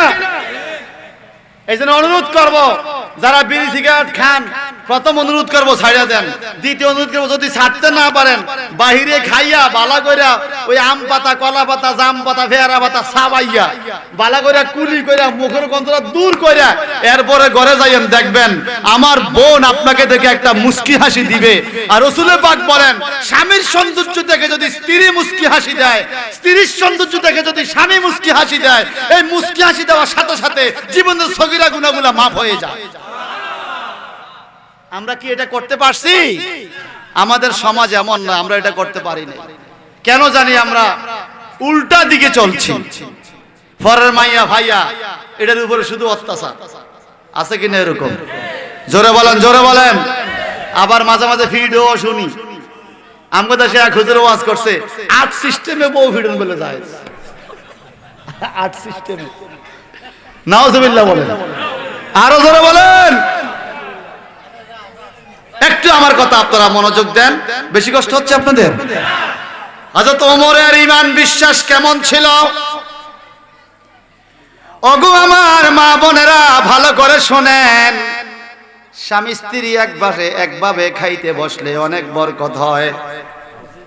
হযরত ওমর আর ওনার স্ত্রী একত্রে খাইতে বসছে। খাইতে বসা স্ত্রীর একটা প্লেট, স্বামীর একটা প্লেট, অর্ধেক পৃথিবীর শাসক ওমর। ওমর রাদিয়াল্লাহু আনহু খানাটা খাবে, এমন টাইমে মনে পড়ছে যুদ্ধের ময়দান থেকে একজন কাফের বন্দী হইছে। ওমর বলে, আমার রাজধানীতে, আমার দেশে, আমার রাজত্বে একটা কুকুরও না খাইয়া থাকে না, কিন্তু যেই লোকটারে বন্দী করছি এই লোকটা নিশ্চয়ই অভাবের তাড়নায় যুদ্ধে আসছে, এরকম হতে পারে। সে বন্দী হইছে ঘরে, তার ছেলে মেয়ে পরিবারের জানি খানা আসেনি। শত্রুর চিন্তা কিভাবে করে? স্বামী আর স্ত্রী একত্রে খাওয়া খাইছেন নি জীবনে? আমি খাইছি, চাই কে কে খাইছেন? হাত উঠান, তোলেন না, হাত তোলেন না। খাইছেন নি? আলহামদুলিল্লাহ। তুই খাইবি কিন্তু তুই বিয়ে করছিস, তুই না এই থেকে বলছেন আমি খাই নাই, বিয়ে তো করে না, খাইবি করতে। আশা রাখো যে আল্লাহ আমার ঘরে আমার বউ যেন আল্লাহ পাক নামাজি হয়, তুমি এরকম একটা মাইয়া আমার মিল কইরো, এই নিয়ত করে থাকবেন। ডিস্কো ড্যান্সার মাইয়া বিয়ে করে কোনো লাভ নাই। ভাইজান রে আমার, গভীর খেয়াল। প্লেটটা লইয়া হযরত ওমর কয়, বিবি গো তুমি খাও, আমি আসতেছি। স্ত্রী বুঝা গেছে আমার স্বামী তো আজকে খাবে না, কারণ যার যার স্ত্রী জানে কার স্বামী কেমন, ঠিক কিনা? আমরা তো বাইরে খুবই মুসল্লি, কিন্তু ঘরে গেলে বোঝা যায় আমগো সবার বউ জানে আমরা কেমন স্বামী। কি তাহাজ্জুদ গুজার নাকি ফজর সহ মাজার? তাহাজ্জুদ গুজার না ফজর সহ মাদার, এটা আমগো বউরা জানে। এ কথা কয় না? অনেকের আছে তাহাজ্জুদ গুজার, অনেকের আছে ফজরও মাদার। আর কথা কয় না? মনে রাখবেন, বন্ধু চিনা যায় সফরে, মুসল্লি চিনা যায় ফজরে। বন্ধু চিনা যায় সফরে, মুসল্লি চিনা যায় ফজরের টাইমে। যে মুসল্লি মসজিদে আসে এটাই ফাক্কা মুসলমান। মাগরিবে আসা হয়, ফজরের টাইমে অনেক সময় ইমাম সাহেব একলা, বেটা কি করবো, চাকরি লইও ঠেকছে, একাই মুয়াজ্জিন একাই ইমাম। বাজান রে, ও কইলানের মা বোনরা গো, ভালো করে শুনেন, স্বামী স্ত্রীর মহব্বত কারে কয়? ওমর ইবনুল খাত্তাব প্লেটটা লইয়া চলে গেল যে আসামি বন্দী হইছে তার বাড়িতে, যাইয়া নিজের খাবার দিয়া তার স্ত্রী বাচ্চাদের খোঁজ খবর লইয়া খানার ব্যবস্থা করে বাড়িতে আসছে। আইসা দেখে স্ত্রী এখনো খায় নাই, খানা লইয়া বসে রইছে। তুমি এখনো খাও নাই কেন? বলে আমি জানি আমার স্বামীর রাজ্যে একটা কুকুরও না খাইয়া থাকে না, নিশ্চয় আপনি আপনার খানাটা কাউরে দিয়ে আসছেন, খান নাই। চলেন আমার প্লেটের খাবারটা ভাগ করে দুইজনে খাবো। ঠিক আছে ভাগ করো। এবার ভাগ করলো, ভাগ করে আবার ওমর ফারুকের মনে পড়ছে, হায় হায় যারে বন্দি করছি তারা জানি খানা দিছি। উনি বলে তুমি খাইতে থাকো, আমি আসি, জেলখানার থেকে আসি। স্ত্রীকে সারছে কার? নিজেরটা দিয়ে আইছে কারে, এখন আমার অর্ধেক দিলাম, এটাও কারে দিতে রওনা হইছে কে জানি। আল্লাহু আকবার বলেন। মনে রাখবেন, যারা দিতে জানে, যে যত বেশি দিতে জানে আল্লাহ তারে তত বেশি মহব্বত করে। আমগো দেশে কিছু আছে শুধু এটা কম, এটা বেশি। এটা দিলে 4 দিন না দোয়া হবে, এটা দিলে মিলাদ হবে, এটা দিলে মাহফিল হবে, আর এটা নিলে মাদ্রাসা ছাত্র হবে, এটা নিলে চামড়া হবে, এটা নিলে আমার গেডি মোড়া হবে। আমি শুধু নিব দিব না, শুধু নিব দিব না, এরকম কিছু মূল্য হিসাব আসেনি? ওই বেচারা কত কষ্ট করে 2 লাখ টাকা জমাইয়া বলছে, হুজুর আমার মা মারা গেছে, 4 দিন না দোয়াটা পড়াবো আমরা দাঁত আস্তাগফিরুল্লাহ, ওটা জায়েজ নাই। বলে হুজুর জায়েজ নাই, ভালো কথা, 2 লাখ টাকা নিয়ত করছি মার লাইয়া খাওয়া, মন টাকাটা কিনতাম, আমার মাদ্রাসা দিয়ে দাও। তো বেটা মাদ্রাসা দিয়ে দিছি। কত বড় ফেডুক মুলুবি, পুরা সমাজের মানুষের কিসমত নষ্ট করে নিজে একলা নিয়ে খাইছে। এরকম ফেডুক আছে কিনা বলেন? আমার নবীজি বলছেন, তোমাদের মধ্যে উত্তম কাজ হলো তুতিমুত তুআম ওয়া তাকরাউস সালাম আলা মান আরাফতা ওয়া মান লাম তারিফ। চিনা অচিনা ব্যক্তিকে খানা খাওয়াও সালাম দাও।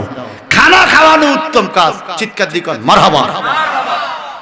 এই জন্য খানা খাওয়াবেন, যদ্দূর পারেন সমর্থ আছে শুধু দিবেন, শুধু দিবেন। নিবেন কম, দিবেন বেশি। নিবেন কম, দিবেন বেশি। সুবহানাল্লাহ বলেন। আমার খুব মনে পড়ে ডক্টর আহমদ পেয়ারা বাগদাদি আল কদরি রহমতুল্লাহ আলাই। আপনারা দেখছেন, আমি রহিমানগর জুমা পড়াই, হুজুর আসতো, হুজুর এইভাবে পকেটে হাত দিয়ে রিক্সা ড্রাইভারকে কখনো টাকা গণে দিতে আমি দেখি না, মুট করে দিত, যা যাইতো পকেটে তাই দিত। রিক্সা ড্রাইভাররা পাগল হয়ে যেত হুজুর তোলার জন্য গাড়িতে, হুজুর টাকা লাগবে না, আপনি শুধু উঠেন, শুধু আপনি বসেন। মারহাবা বলেন, আরো জোরে বলেন। ভাইজান রে কমান দেখিস আমি কখন আসে, খেয়াল করেন। কামা আমানান নাস আমানা ওমর, ওমরের ঈমানটা কেমন ছিল আর আমাদের ঈমান কেমন। উনি জেলখানায় চলে গেলেন, বন্দির হাতটা বান্দা। ওমর ফারুক বলে, রে বন্দি ক্ষুধা লাগছে? বলে লাগছে, ধরো আমি খানা আনছি, তোমারে খাওয়ায় দেই, তুমি খাও। সুবহানাল্লাহ। পৃথিবীর কোন রাষ্ট্রপ্রধান জেলখানা যায় কোন আসামিরে খাওয়ায়া দেয়? এটার নজির রেখেছেন নবীর সাহাবায়ে কেরাম। খাও না, আমি খাবো না। বলে কেন? বলে আমার বাড়িতে আমার ছেলে বেলে সব না খাইয়া আপনি আমার আটকে রাখছেন, বন্দি করছেন, আমি কেন খাবো আমার বাচ্চাদেরকে পালাইয়া? আমার বাড়িতে খানা নেই, আমি খাবো না। সে কাঁদতেছে। ওমর ফারুক বলে, তুমি আমাকে চিনো নাই ভালো করে, আমি আমার প্লেটের খানাটা তোমার বাড়িতে পৌঁছাইয়া দিছি, আমার স্ত্রীর অর্ধেক প্লেটের খানা আমারে দিছে, এই অর্ধেক তোমারে খাওয়াইতে আনছি। কারাবন্দি কয়, ওমর আমার হাত ছেড়ে দেন, আপনি খাওয়াতে হবে না, আমি নিজেই খাবো। ওমর ফারুক বলে, তুমি কি হাত ছেড়ে দিলে দৌড় দিয়ে চলে যাইবা নাকি? তুমি তো বন্দি। বলে, না না না, রশির বন্দি আর কাজ হবে না। এমন আদর্শ আপনি দেখাইলেন, আমার মন আপনার কাছে বন্দি হয়ে গেল। যেই নবীর আদর্শ আপনি পাইলেন, লাকাদ কানা লাকুম ফি রাসূলিল্লাহি উসওয়াতুন হাসানা, আল্লাহ কোরআনে বলেছেন তোমাদের জন্য রাসূলের মধ্যে রয়েছে উত্তম আদর্শ। আপনি কেমন আদর্শবান নবীর উম্মত, নিজের খানা শত্রুর বাড়িতে দিয়ে আইলেন, বিবির খানা না শত্রুরে খাওয়ায়া দেন। ওমর এটা কখনো শত্রু হতে পারে না। আপনি ওমরের ঈমান কত মজবুত, আমারে আপনি হাত ছাইরা দেন আর তাড়াতাড়ি কইরা আমারে কলমা পড়ায়া মুসলমান বানা। আদর্শ দেখে, সাহাবায়ে কেরামের আচরণ দেখে, চরিত্র দেখে মানুষ মুসলমান হয়েছে। আর আমাদের এখন মুসলমানের আচরণ দেখে ইহুদি খ্রিস্টানরা হাসে, কথা কয় না। মুসলমানের ছেলে ফ্রি ফায়ার খেলে, ফ্রি ফায়ার, কি ফায়ার, কথা কয় না। এগুলো আছে নাকি এদিকে?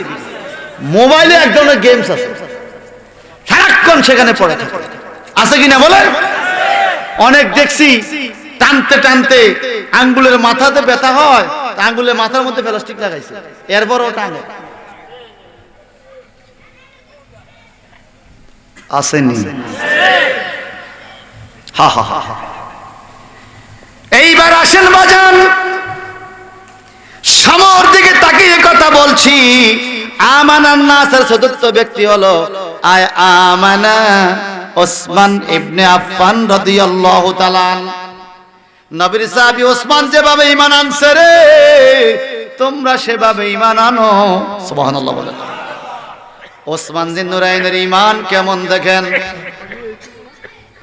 একদিন তিনি রওনা হলেন, নামাজ পড়বেন, নামাজে দাঁড়িয়ে গেলেন।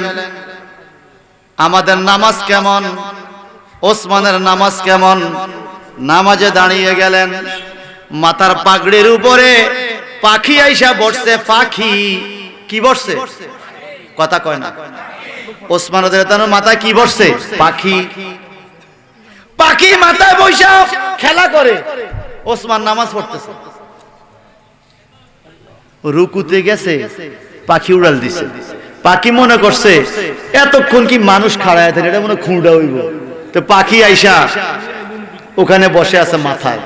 এটাতে কি বুঝে দিছি দেখেন, এত বেশি কেরাত পড়তো সাহাবীরা নামাজে, ফায়ার গিড়াগুলো ফুলে যাইতো, রগগুলো ফুলে যাইতো, এত বেশি কেরাত পড়তো সাহাবায়ে কেরাম নামাজে, লম্বা করে কেরাত পড়তো। পাখি এসে মাথায় বসে থাকতো, মনে করছে এটা কি মানুষ না ঘোড়া, পাখি মাথায় খেলা করে, মাথায় বসে থাকে। সাহাবায়ে কেরাম কেরাত পড়তেছে, কেরাত পড়তেছে, কেরাত পড়তেছে, কেরাত পড়তেছে, নামাজ পড়তেছে, পড়তেছে, পড়তেছে।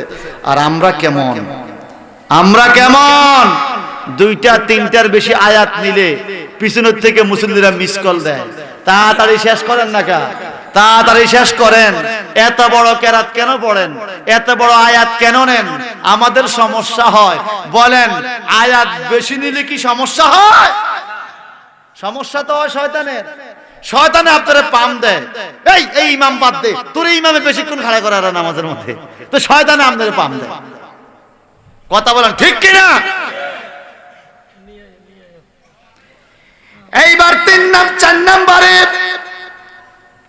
কি হুজুর কি আসছে? শহীদুল্লাহ বাদর হুজুর আসছে? মারহাবা বলেন। আমার পরবর্তী বক্তা চলে আইছে, আমি বলছি 9:30 বাজে গেছে। 4 নম্বরে ঈমান হলো আবু বকর, ওমর, ওসমান। 4 নম্বর কে? হযরতে আলী। কে কে? হযরতে আলী রাদিয়াল্লাহু তাআলা। আল্লাহর নবী, আল্লাহর নবী দাঁড়িয়ে আছেন মসজিদ নববীর সামনে গো। তিরমিজি শরীফের হাদিস, আমার নবী চাদর গায়ে দিয়ে দাঁড়িয়ে আছেন, চাদর গায়ে দিয়ে দাঁড়িয়ে আছেন, কালো রঙের চাদর। হঠাৎ করে দেখলেন ফাতেমারে, নবী ডাক দিলেন, ফাতেমা আইয়ো। চাদরের ভিতরে ফাতেমারে ঢুকাইলেন। একটু পরে দেখে হাসান, হাসানকে ঢুকাইলেন। হোসাইন, হোসাইনকে ঢুকাইলেন। হযরত আলী, ও আলী আসো, আলীকেও ঢুকাইলেন। উম্মে সালমা বলে, আমি আর আয়েশা সিদ্দিকা তাকিয়ে রইছি। এরকম একটা ঘটনা, চাদরের ভিতরে আলী ঢুকছে, ফাতেমা ঢুকছে, হাসান ঢুকছে, হোসাইন ঢুকছে, নবী তো আছেই। ওনারা 5 জন চাদরের ভিতরে, নিশ্চয়ই কোনো বরকতি দেওয়া হচ্ছে। আমরা একটু ঢুকি। উম্মে সালমা আর আয়েশা সিদ্দিকা রাদিয়াল্লাহু তাআলা আনহা ঢুকার চেষ্টা করলেন। আমার নবীজি বললেন, এই উম্মে সালমা ও আয়েশা, তোমরা এই চাদরের ভিতরে ঢুকিও না। বলে, হুজুর আমাদেরকে কেন স্থান দেন না? বলে, তোমরা উম্মুল মুমিনিন, মুমিনের মা, আমার বিবি। তোমরা কিয়ামতের ময়দানে মুমিনের মা হিসাবে, নবীর বিবি হিসাবে তোমার মর্যাদা অনেক, তোমাদের মর্যাদা অনেক, কিন্তু এখানে তোমরা আইসো না। বলে, কারণ কি? আল্লাহুম্মা হাউলায়ে আহলে বাইতি। আল্লাহর নবী উপরের দিকে হাত তুলে বলে, আল্লাহ এই চাদরের ভিতরে যে 4 জন, এরা হলো আমার আহলে বায়াত, আমি একজন, এই হইলাম 5 জন। কিয়ামত পর্যন্ত এই 5 জনের সাথে যারা থাকবে তারাই জান্নাতি হবে। মাওলা আলী আসেনি সেখানে? জোরে বলেন। হযরতে আলী রাদিয়াল্লাহু তাআলা আনহু যুদ্ধের ময়দানে গেলেন। সুবহানাল্লাহ। খায়বারের যুদ্ধ শুরু হলো। যুদ্ধ করতে করতে তলোয়ার ভেঙে গেল। সুবহানাল্লাহ বলেন। যুদ্ধ করতে করতে তলোয়ার ভেঙে গেল। মারহাবা কোন। এখন কিভাবে যুদ্ধ করবে? খায়বারের যুদ্ধ, খায়বারের দুর্গ, 80 মণ ওজনের লোহার দরজা একটা টান দিয়া ছিঁড়ে ফেলছে হযরতে আলী। সুবহানাল্লাহ। আমরা কি 80 মণ ওজনের দরজা টান দিয়ে ছিঁড়তে পারবো? শেরে খোদা আলী। সুবহানাল্লাহ বলেন। টান দিয়ে ছিঁড়ে ফেলা। এইবার দরজা ঘুরাইয়া ফিরানো শুরু করলো, কাপড় দরজা দিয়া ফিরাইয়া। মুহূর্তের মধ্যে খায়বারের দুর্গগুলো সব দখল করে ফেললো। এইবার দরজাটারে মাঠের মধ্যে ফালাইয়া আমার নবীর কাছে আসলো। পরে বৈশাখ কথাবার্তা বলতেছে, সবাই কয়, নবী গো, আলীর শৈলে শক্তি আইলো কইতেই গো। সুবহানাল্লাহ। কিটা করছে? 80 মণ ওজনের দরজা, লোহার দরজা টান দিয়া ছিঁড়া খায়বারের যুদ্ধে ফিরাইছে কাফেরদেরকে। আমরা নিজে দেখছি, আঙ্গুলের মাথা লইয়া দরজা ঘুরাইছে। এটা কেমনে সম্ভব হইল? আমার নবী বলে, আমি দরজাটা দেখতে হবে। সুবহানাল্লাহ। যাও নিয়ে আসো। 3 জন ফাটাইছে, দরজা লাটতে পারে না। 10 জন ফাটাইছে, নাড়তে পারে না। 40 জন ফাটাইছে, নাড়তে পারে না। 60 জন ফাটাইছে, লাটতে পারে না। এইবার আলী রে কয়, আলী তুমি যাও। সুবহানাল্লাহ কয়, তুমি তো না, তুমি যাও। মাওলা আলী যাইয়াও নাড়তে পারে না। ঘটনা কি? মাওলা আলী বলে, ঘটনা তো এইটা না, ঘটনা আরেকটা। বলে কি? বলে নবী গো, আমি যখন খায়বারের যুদ্ধে রওনা হইছিলাম, আপনি নিজের থুতু মোবারক দিয়া আমার ডান সিনার মধ্যে একটা মোসা দিয়েছিলেন। এটা কি আলীর শক্তি নাকি রাসূলুল্লাহর থুতু মোবারকের শক্তিতে খায়বারের যুদ্ধে 80 মণ ওজনের লোহা ঘুরে? থুতু মোবারকের বরকত। সুবহানাল্লাহ বলেন। এটা ছিল সাহাবায়ে কেরামের ঈমান, আবু বকর সিদ্দিকের ঈমান। সুবহানাল্লাহ বলেন। এবার আসেন, ক্বালু আনুমিনু কামা আমানাস সুফাহা। কাফেররা ডাইকা কয়, আমরা কি বোকাদের মতো ঈমান আনবো নাকি? কে বোকা? আবু হুরায়রার মতো লোক পর্যন্ত ঈমান আনছে। আবু হুরায়রাও বোকামি করছে।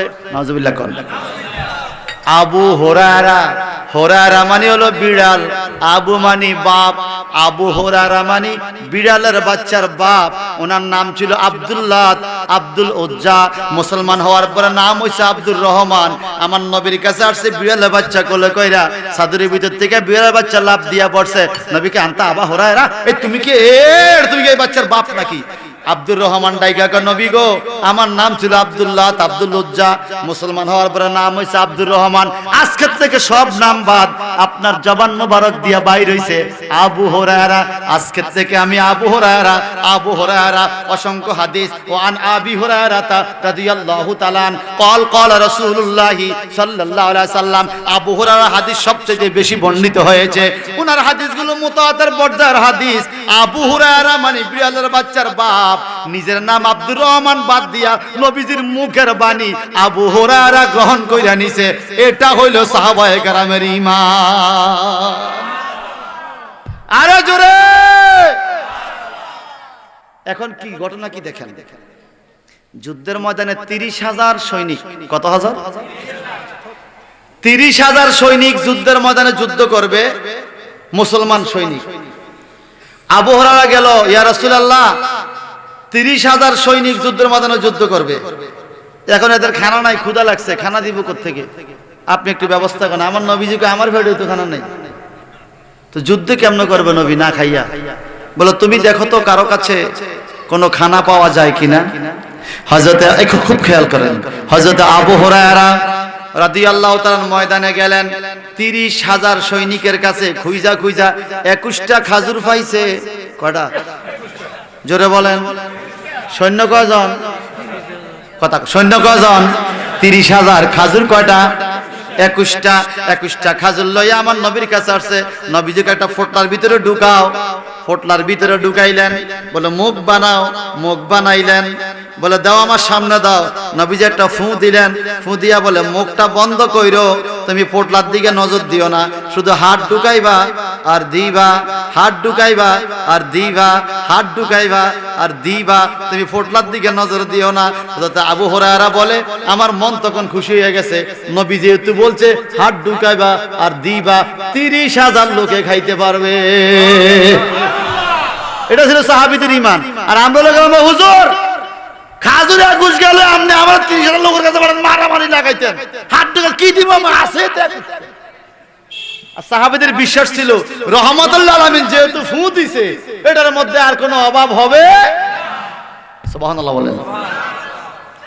উনি যুদ্ধের ময়দানে গেলেন, হাত ঢুকায় আর দেয়, কেউ কুসাত লয়, কেউ ব্যাগ পুরায়, ইচ্ছা মতো 30,000 লোকে খাইছে, কিছু পকেটে নিছে, কিছু লইছে। আমরা মাঝে মাঝে তবারুক ফাইলে 3 হোটলা নেই না নি যে যুদ্ধের পারে সাহাবায়ে কেরাম, কারণ নবীজির বরকতি খাজুত। আর এখানে আমি এনে বাধা আছে, ওখানে নিতে বাধা না, যত ফারো নেও নিছে। এবার রাসূলের কাছে আইছে, আর আসেনি হুজুর আমি কি দেখছিনি ভিতরে? বলে এইবার দেখো, তাকাইয়া দেখে 21টা খাজুর এখনো আছে। সুবহানাল্লাহ। জোরে সবাই বলেন। বলে হুজুর ঘটনা কি?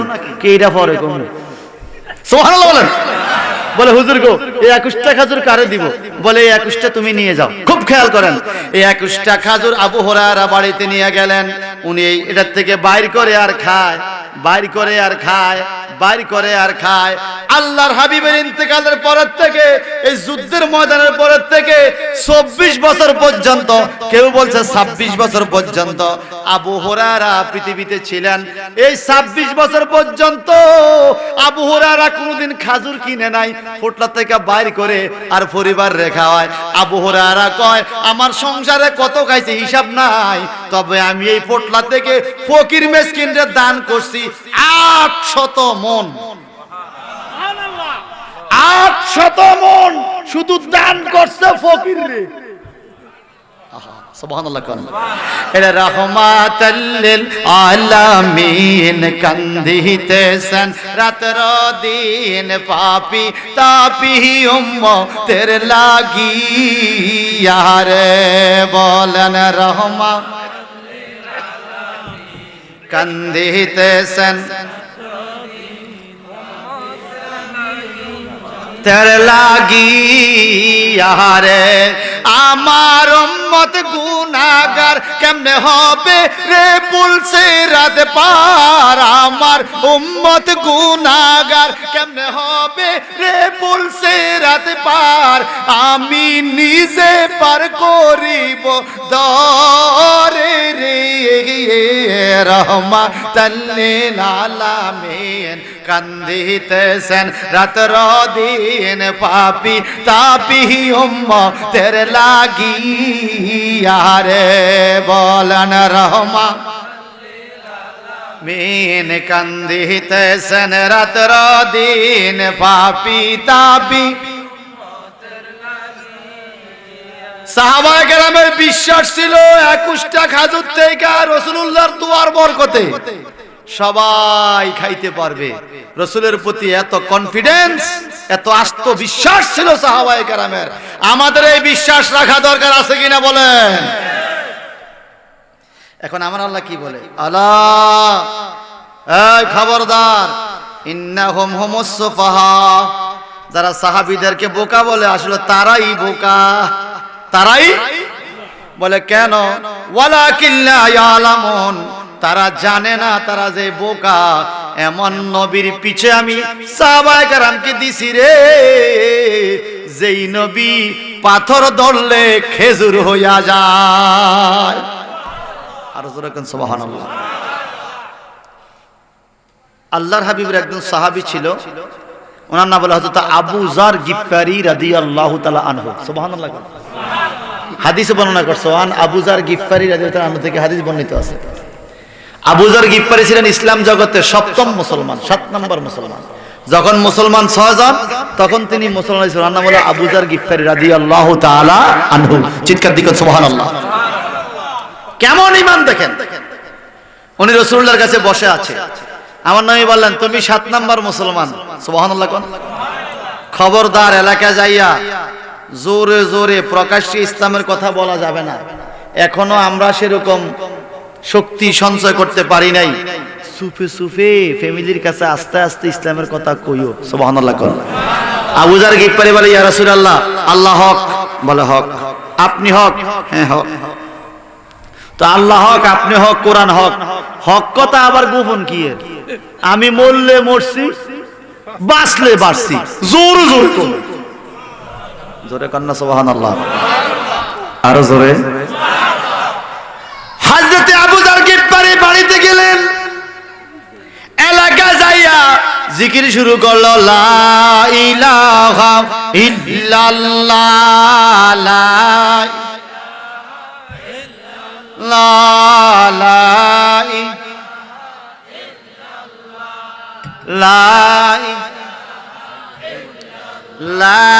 ইলাহা ইল্লাল্লাহ মুহাম্মাদুর রাসূলুল্লাহ।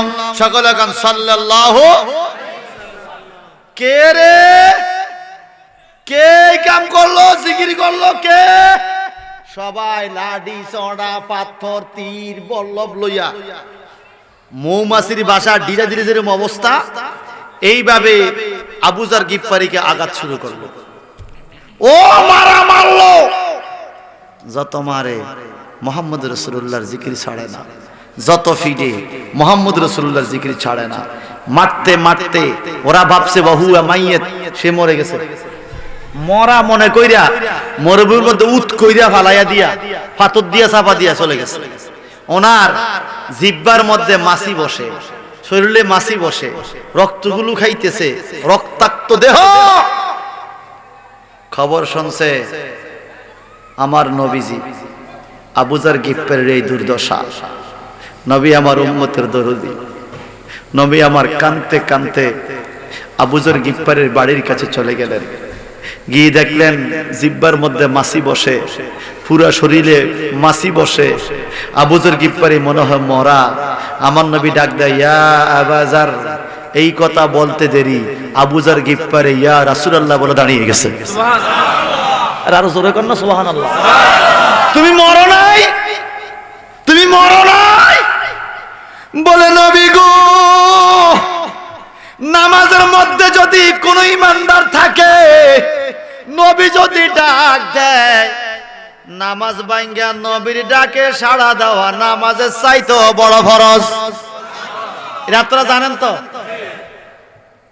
আপনি নামাজে ডাকছেন, নামাজের মধ্যে আছেন, আমি ডাকলে নামাজ ভাঙ্গা যাবে না। কিন্তু রাসূলুল্লাহ যখন ডাক দিবে, নামাজ ভাঙ্গা নবীর ডাকে সাড়া দেওয়া নামাজের চাইতে বড় ফরজ আল্লাহ পাকে ঘোষণা দিয়েছে। আরো মজার খবর কি জানেন? মনে করেন নামাজ 2 রাকাত পড়ছেন, আরো 2 রাকাত পড়বেন, নিয়ত ভাঙেন নাই। রাসূলের পাকের সাথে ডাকে কথা বলছেন, কথাবার্তা বইলে আইসা প্রথম থেকে নামাজ পড়তে হবে না, বাকি 2 রাকাত পড়লে হয়ে যাবে। কি করেন মাওলানা সাহেব ভাই? মানে রাসূলের পাকের সাথে কথা বলছেন, এটাও নামাজের ভিতরে ইবাদত হয়ে গেছে। আল্লাহু আকবার বলেন। এই আবু যার গিফফারি খুব খেয়াল করেন, কেমন ঈমান, কেমন বিশ্বাস। খাতুনে জান্নাত মা ফাতেমা রমজান শরীফের চেহারি খাইলেন, একটু ঘুমাইলেন চেহারি খাইয়া। আমার নবী স্বপ্নে দেখা দিলেন, সুবহানাল্লাহ। ডাইকা বলে, ফাতেমা গো, বলে ইয়া রাসূলুল্লাহ। বলে তো চেহারি খাইছো? জি খাইছি। চেহারি খাইছো দুনিয়ায়, ইফতার করবা আমি নবীর সাথে জান্নাতে। স্বপ্ন দেখছে, সুবহানাল্লাহ। চেহারি খাইবা দুনিয়ায়, ইফতার করবা নবীর সাথে জান্নাতে। খাতুনে জান্নাত মা ফাতেমা, নবী যেহেতু এই কথা বলতে স্বপ্নে, তাহলে আমার হায়াত শেষ, আমি আজ ইন্তেকাল করব, এটা কনফার্ম। সুবহানাল্লাহ। রোজাদার অবস্থায় হাসান হোসেনকে ডেকে আনলেন, মনের মতো আদর করে বুকে টানে আর বলে, তোমরা রাসূলের পাকের রওজা মোবারকে যাও, রওজা পাকে যাইয়া আমার রাসূলের রওজাতে সালাম পাঠাও। হাসান হোসেন সেখানে গেলেন, গায়েব থেকে আওয়াজ আসে, এই হাসান হোসেন, রাসূলের দরবারে আসার বহু সুযোগ পাইবা, তোমরা আজকে মায়ের কাছে যাও, তোমাদের মা আজকে জান্নাতের দিকে চলে যাবে, এরপরে তোমরা তোমাদের মাকে দুনিয়াতে আর দেখবে না। হাসান হোসেন দৌড়ে আসলো, কান্নার কান্না। মাওলা আলী আসলেন, খাতুনে জান্নাত মা ফাতেমা বলে, ইয়া আলী, রাসূলের পাক আমাকে এই স্বপ্ন দেখাইছে, আমি জান্নাতের দিকে চলে যাব, আপনি আমার স্বামী, আমি আপনার স্ত্রী, সংসার জীবনে যদি কোনোদিন কোনো কথা আপনার মনে কষ্ট যায়, কোনো লেনদেন থাকে, আপনি আমাকে বলেন, আপনি আমাকে ক্ষমা করেন। মাওলা আলী বলে, ওগো ফাতেমা, আমার তো কোনো লেনদেন তোমার সাথে নাই, তোমার মনে কোনো কষ্ট নাই, তুমি জান্নাতি নারীদের সরদারিনী, রাসূলুল্লাহর কলিজার টুকরা ফাতেমা গো, তোমার কপালে আমার নবী কত চুমু খেয়েছে। ও ফাতেমা, তুমি মনে কোনো কষ্ট রাখো না, তুমি বিদায় হয়ে যাও, জান্নাতে দেখা হবে। জবানটা বড় করে এখন আল্লাহু আকবার। ইন্তেকাল হলো রাত্রি বেলায়। ইন্তেকালের পূর্বে খাতুনে জান্নাত মা ফাতেমা বললেন, স্বামী আমার, আপনার কাছে একটা আবেদন। আমার কি আবেদন? বলে, আমার জানাজার জন্য প্রচার করবেন না, আমি রাত্রি ইন্তেকাল করব, রাত্রেই আমাকে দাফন করে ফেলবেন। বলে, ব্যাপারটা কি ফাতেমা? আপনি হাসান হোসেনের মা, আপনি নবীজির মেয়ে, আপনি জান্নাতি সরদারিনী, আপনার জানাজায় কত মানুষ আসতে চাইবে, কেন প্রচার করব না? খাতুনে জান্নাত মা ফাতেমা ডেকে বলে, ও আলী, আলীও আপনি আমার স্বামী, জীবনে কি কখনো দেখেছেন আমি বেপরদা চলতে, পরপুরুষের সামনে যাইতে? না না, কখনো দেখি নাই। বলে আমার ইন্তেকালের পরে আমার খাটের উপরে যখন আমার দেহটা রাখা হবে, মানুষ বুঝে ফেলবে আমি ফাতেমা কতটুকু লম্বা ছিলাম, কতটুকু মোটা ছিলাম। আমি এতটুকু বেপরদা হতে চাই না, চাই না। আপনি মেহেরবানি করে আমাকে রাত্রিবেলায় দাফন করে দিবেন। হযরত আলী রাদিয়াল্লাহু তাআলা ওয়াদা দিলেন। দাফন শুরু হবে, কে নিবে? মা ফাতেমাকে খাটের কাছে প্রচার করতে নিষেধ করে দিলেন। খাটের একদিকে হাসান ধরলেন, একদিকে হোসাইন ধরলেন, একদিকে হযরত আলী ধরলেন, আরেকটা দিক খালি। কে ধরবে রে খাতুনে জান্নাত? মা ফাতেমার খাটের কোনায় জান্নাতি নারীকে কে জান্নাতে আউগাইয়া দিবে? এক কোনা খালি। হঠাৎ করে আবু যর গিফারি দৌড়াইয়া আইসা খাটের কোনায় ধরলো। ওই আবু যর গিফারি। মাওলা আলী বলে, মানান্তা তুমি কে? আনা আবু যর গিফারি। সুবহানাল্লাহ কোন। তুমি কেমনে শুনলা? কয় আলীও, আমি ইসলাম জগতের 7 নাম্বার মুসলমান, কত মার খেয়েছি, আমি ঈমান ছাড়ি নাই, আজকে আমার জীবন ধন্য হয়েছে। একটু আগে আমি স্বপ্নে দেখতেছি রাসূল পাক আমারে বলতেছে, আবু যর গিফারি রে, ওরে আবু যর গিফারি, আমার মেয়ে হাসান হুসাইনের মা জান্নাতের সরদারিনী ফাতেমা ইন্তেকাল করেছে, ওনাকে নিয়ে দাঁড়িয়ে আছে 3 জন, খাটের 3 কোণা ধরেছে। আরেকজন লোক লাগে, তুমিও যাও খাটের কোণা ধইরা আমার ফাতেমাকে আমার জান্নাতের দিকে আগাইয়া দাও। আমার বিশ্বাস ছিল নবী যেহেতু স্বপ্ন দেখাইছে এটা বাস্তব, এই জন্য আমি দৌড়াইয়া আইসা দেখি ঠিকই বাস্তব ঘটনা, আপনারা দাঁড়িয়ে আছেন। সাহাবায়ে কেরামের ঈমান কি ছিল? রুয়াল আনবিয়া হকুন, নবীদের স্বপ্ন বাস্তব, নবীদের স্বপ্ন বাস্তব। সাহাবায়ে কেরামের ঈমান এমন ছিল, একটু চিৎকার দিয়ে বলুন, আমাদের ঈমানটা এমন মজবুত করা দরকার আছে না নাই? রাসূল পাক আমাদেরকে দেখে কি দেখে না? এ কথা আস্তে আস্তে। রাসূল পাক আমাদেরকে দেখে কি দেখে না? রাসূল পাক আমাদেরকে দেখার ক্ষমতা কে দিছে? বিশ্বাস আছে? বেয়াদবি করবেন না, অবিশ্বাস হবেন না, খুব খেয়াল করেন। সাহল বিন আব্দুল্লাহ রাদিয়াল্লাহু তাআলা নবীজির সাহাবী, বিশ্বাস কেমন, ঈমান কেমন দেখেন। হযরত সাহল বিন আব্দুল্লাহ রাদিয়াল্লাহু তাআলা আনহু উনি আসলেন মসজিদে নামাজ পড়বেন। সুবহানাল্লাহ। শুক্রবার দিন মসজিদে নামাজ পড়বে। আপনারা মনে অমনোযোগী হয়ে গেছেন? একটু মনোযোগ আকর্ষণ করছি আপনাদের। আমরা মসজিদে শুক্রবার দিন নামাজ পড়ি কিনা? তো সাহাল বিন আব্দুল্লাহ নামাজ পড়বেন মসজিদে, উনি দৌড়াইয়া গেলেন, কোথাও কোনো স্থান নাই, বসার জায়গা নাই, অনেক ডানে বামে ঘোরাঘুরি করলেন, মসজিদে জায়গা পায় না। অনেক কষ্ট করে মসজিদের এক জায়গায় গিয়ে বসলেন, একটু ছোট জায়গা পাইয়া বৈশা খুতবা শোনা শুরু করলেন। বাম দিকে একজন লোক বাম দিক থেকে বলতেছে, এই সাহাল তুমি কেমন আছো? সুবহানাল্লাহ। উনি বাম দিকে তাকাইয়া যাকে দেখলেন ওনাকে চিনেন না, সুন্দর চেহারা, নূরের চেহারা, পাগড়ি পরিয়ে তো রুমাল বলা, এত সুন্দর নুরানি মানুষ জীবনে কোনোদিন দেখে নাই। সাহাল চিন্তা করলো, আমি ওনাকে চিনি না, কখনো দেখলাম না, উনি আমার নাম জানলো কিভাবে? সুবহানাল্লাহ। উনি আমার নামটা কিভাবে জানলো? যাক, চুপ করে বসে থাকি, খুতবা টাইমে কথা বলা যাবে না, চুপ করে খুতবা শুনতেছে। একটু পরে সাহাল বিন আব্দুল্লাহর প্রস্রাবে ধরছে। কি ধরছে? আয় হায় প্রস্রাব, ফ্যাট ফেটে যায় প্রস্রাবে। উনি কোড়ামুড়ি করে উঠবে কি উঠবে না, আবার ভাবতেছে আমি উইটা উজু করে আইতে আইতে হয়তো জামাত শুরু হয়ে যাবে, জামাত পাবো না, আর না হয় জায়গা পাবো না মসজিদে, মুশকিল। তো কষ্ট করে প্রস্রাব লইয়া সাইবা বসে থাকি, নামাজের পরে প্রস্রাব করব, এই কথা উনি মনে মনে বলতেছে। আর বাম দিকে যেই মানুষটা বলতে, সাহাল তুমি কেমন আছো, উনি আবার বলতেছে, এই সাহাল তোমার খুব প্রস্রাব ধরছে তাই না? সুবহানাল্লাহ।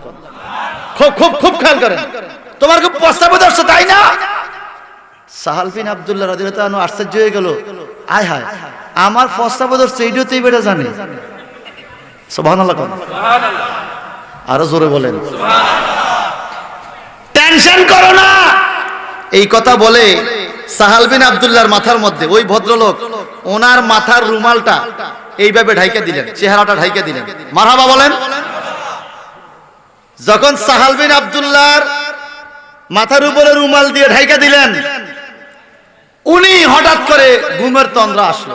খুব খেয়াল করেন সাহাল বিন আব্দুল্লাহ, উনি দেখলেন ওনার চোখের সামনে বিশাল বড় এক রাজপ্রাসাদ, এক বাড়ি, রাজকীয় বাড়ি। উনি ওই বাড়িতে ঢুকলেন, দুইটা বড় এক প্রস্রাব করলেন, সেখানে ওযু করলেন, গোসল করলেন, মেসওয়াক করলেন। আবার মসজিদে আইসা দেখতেছেন খুতবা চলতেছে। এমন টাইমে ওই ভদ্রলোক আবার রুমালটা সরাইলেন, সরায় দেখতেছে সাহাল বিন আব্দুল্লাহ যেখানে ছিল এই জায়গায় বসে আছে।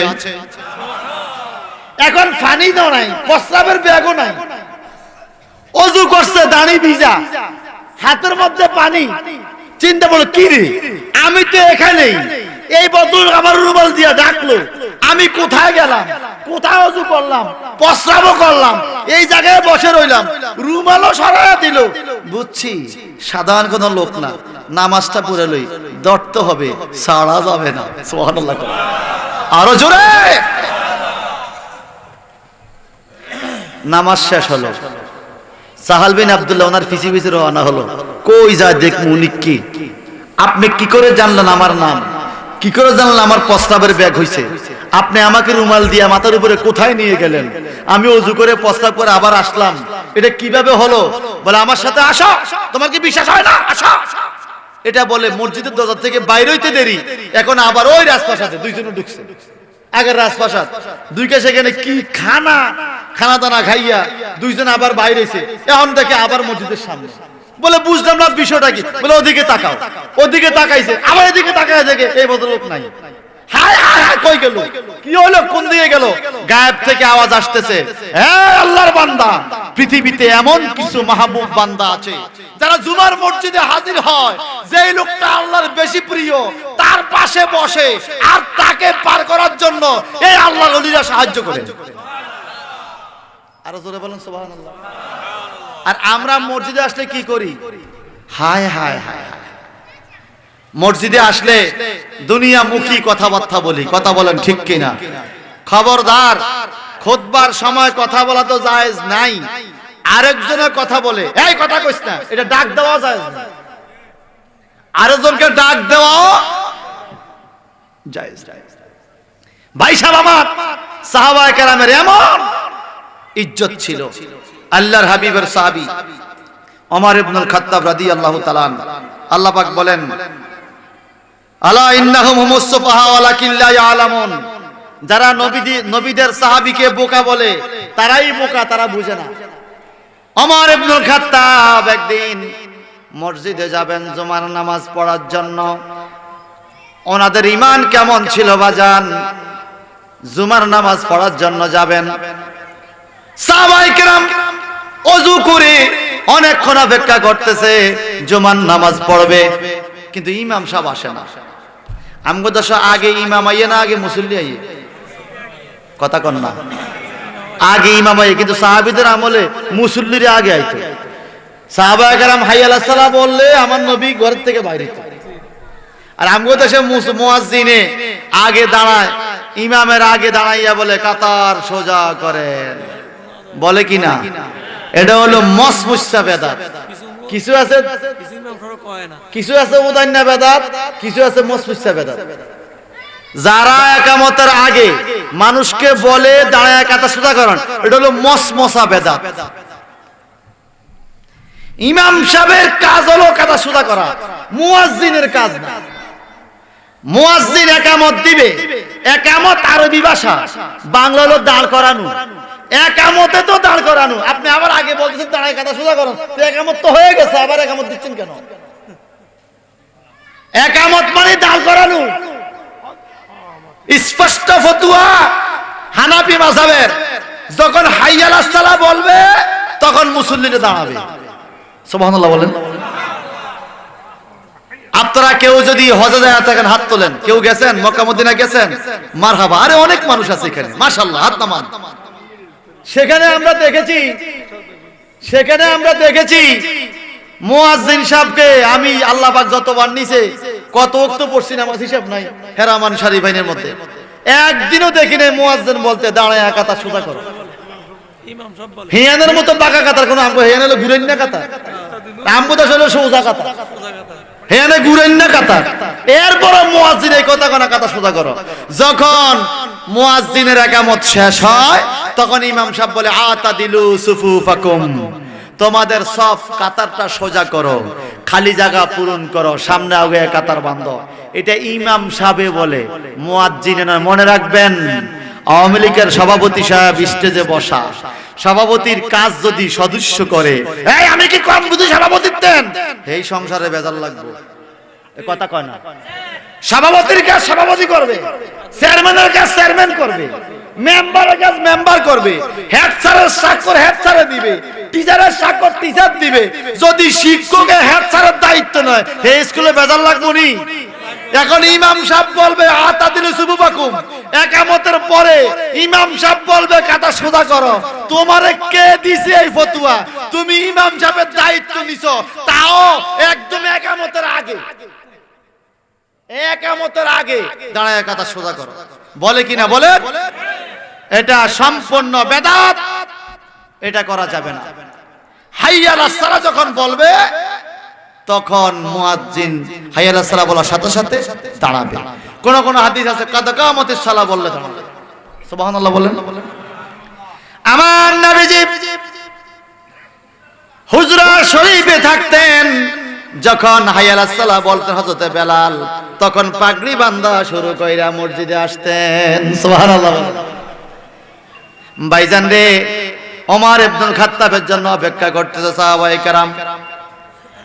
খতিব সাহেব আসে না, জুমার নামাজের টাইম দেরি হয়ে গেল, ধরেন 1:30 বাজে জামাত, ইমাম সাহেব যদি 2টা বাজে আসে, ইমামতি থাকবো নি? কথা বলেন না কেন?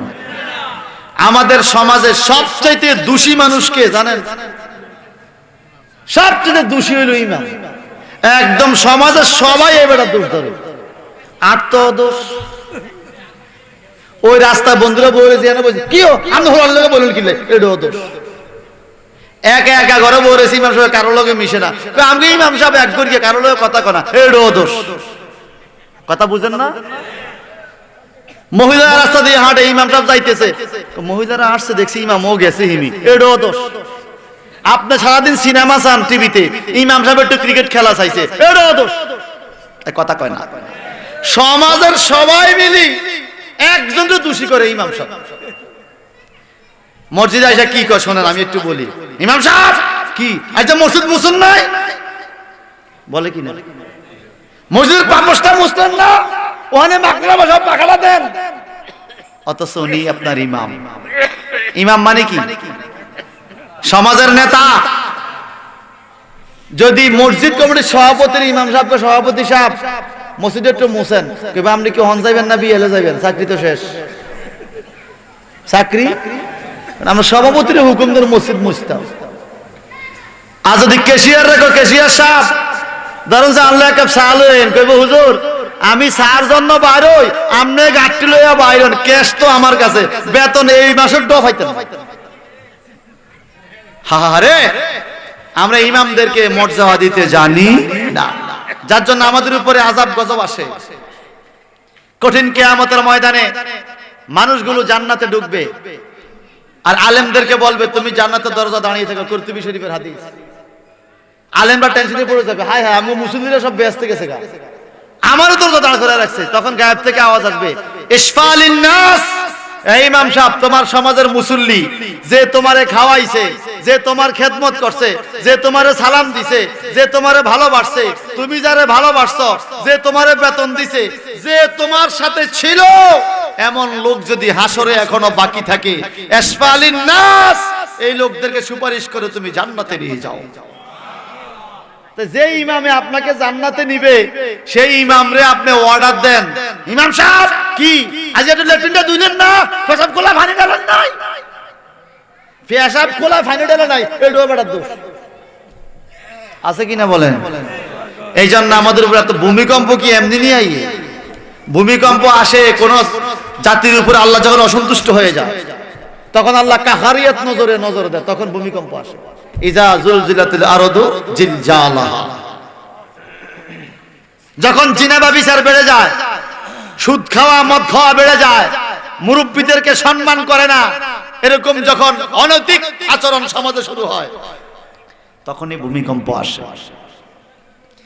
ইমাম সাহেবের খবর নাই, ওমর ইবনুল খাত্তাব ইমাম দেরি করে আসলেন, মুসল্লিরা কিছু বলে নাই। আমগো দেশ হইল কত তর্ক যে করতে কইয়াছিলেন কিচ্ছিরা তুলে এত লাগে নি আইতে, কত কথা, কোনো কথা নাই। নামাজ পড়ছে, নামাজের পরে বলে হুজুর বেয়াদবি মাফ করুন, আপনি কি অসুস্থ? দেখেন সাহাবায়ে কেরাম চরিত্র কেমন ছিল। আপনি কি অসুস্থ? বলে কেন? না আমি তো সুস্থ। বলে দেরি হয়েছে এই জন্য। বলতেছি আপনি অসুস্থ হয়েছেন কিনা, আপনি তো এরকম দেরি করেন না মসজিদে। বলে শোনো, আমার গায়ের যে জুব্বাটা, আমার তো একটাই মাত্র জামা। সুবহানাল্লাহ বলে। অর্ধেক পৃথিবীর শাসক, পুরা পৃথিবীর অর্ধেকের মালিক ওমর ফারুক, ওনার জামা কয়টা? সবাই বলেন। বলে আমার তো একটাই জামা, জামাটা একটু বালু সালু কেমন হয়ে গেল, আমি ধুয়ে দিছিলাম কিন্তু আজকে আকাশ খারাপ, রোদ্র উঠে নাই, জামাটা শুকাইতে দেরি হয়েছে, এই জন্য একটু দেরি করে আসছি, আমার তো একটাই জামা। এ কথা শুনে সাহাবায়ে কেরাম হু হু করে কান্না শুরু করলেন। যিনি স্বর্ণের প্রাসাদে থাকতে পারেন ইচ্ছা করলে, যার রাজত্বে সমস্ত পৃথিবীর অর্ধেক, সে ওমর ইবনুল খাত্তাবের জামা কয়টা? জোরে বলেন। আমগো জামা কয়টা? হিসাব নাই। এখানে যারা আছে আমাদের অনেকেরই হিসাব নাই জামা কয়টা, কোরআনদি করা বড় হয়েছে, কোনো হিসাব। কিন্তু ওমর ফারুকের ছিল ঈমান আর আমল। আমাদের আছে শুধু জামাটা, শুধু কি আছে? এই জামাটাই, আর কিচ্ছু নেই।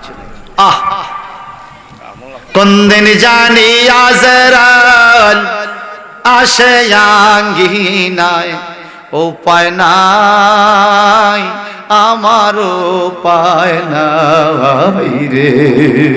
বলেন কোনদিন জানি আজরাল আসে আঙ্গিনায়, উপায় নাই আমার উপায় নাই রে। বলেন উপায় নাই আমার উপায় নাই রে। কি ওয়াদা দিয়া আইলাম সংসারে, কি জবাব দিব আমি মাওলারে। আল্লাহু আকবার বলেন। কি ওয়াদা দিয়া আইলাম সংসারে, কি জবাব দিব আমি মাওলারে। মরার পরে ছায়া দেখবো আমল কিছু নাই, হায় হায় মরার পরে ছায়া দেখবো আমল কিছু নাই। উপায় নাই আমার উপায় নাই রে। বলেন উপায় নাই আমার। কোনদিন জানি আজরাইল আসে আঙ্গিনায়, বলো কোনদিন জানি আজরাইল আসে আঙ্গিনায়, উপায় নাই আমার উপায় নাই রে। বলেন উপায় নাই আমার।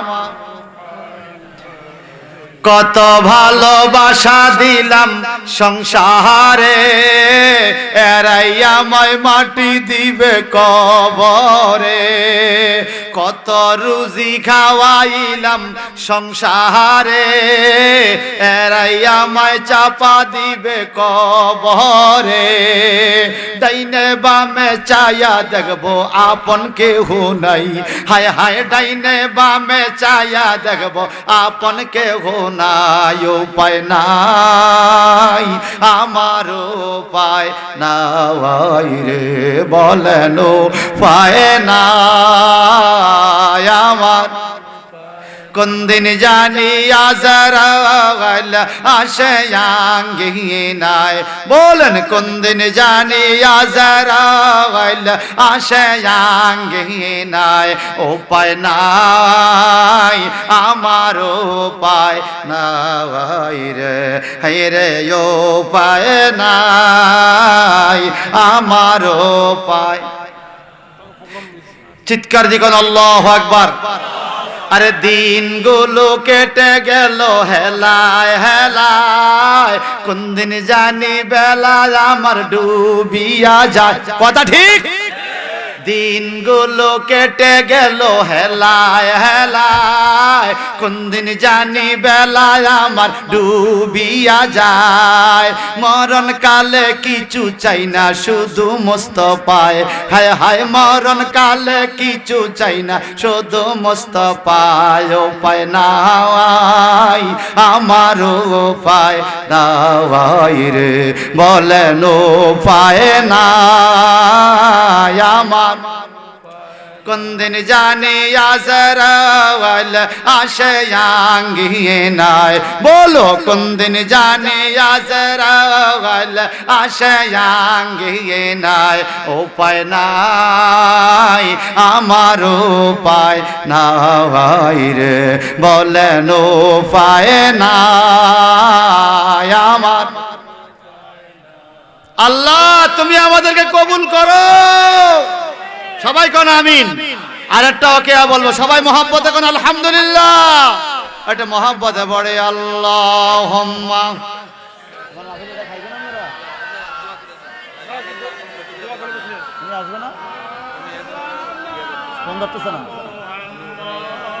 ওয়ালা আলি সাইয়্যিদিনা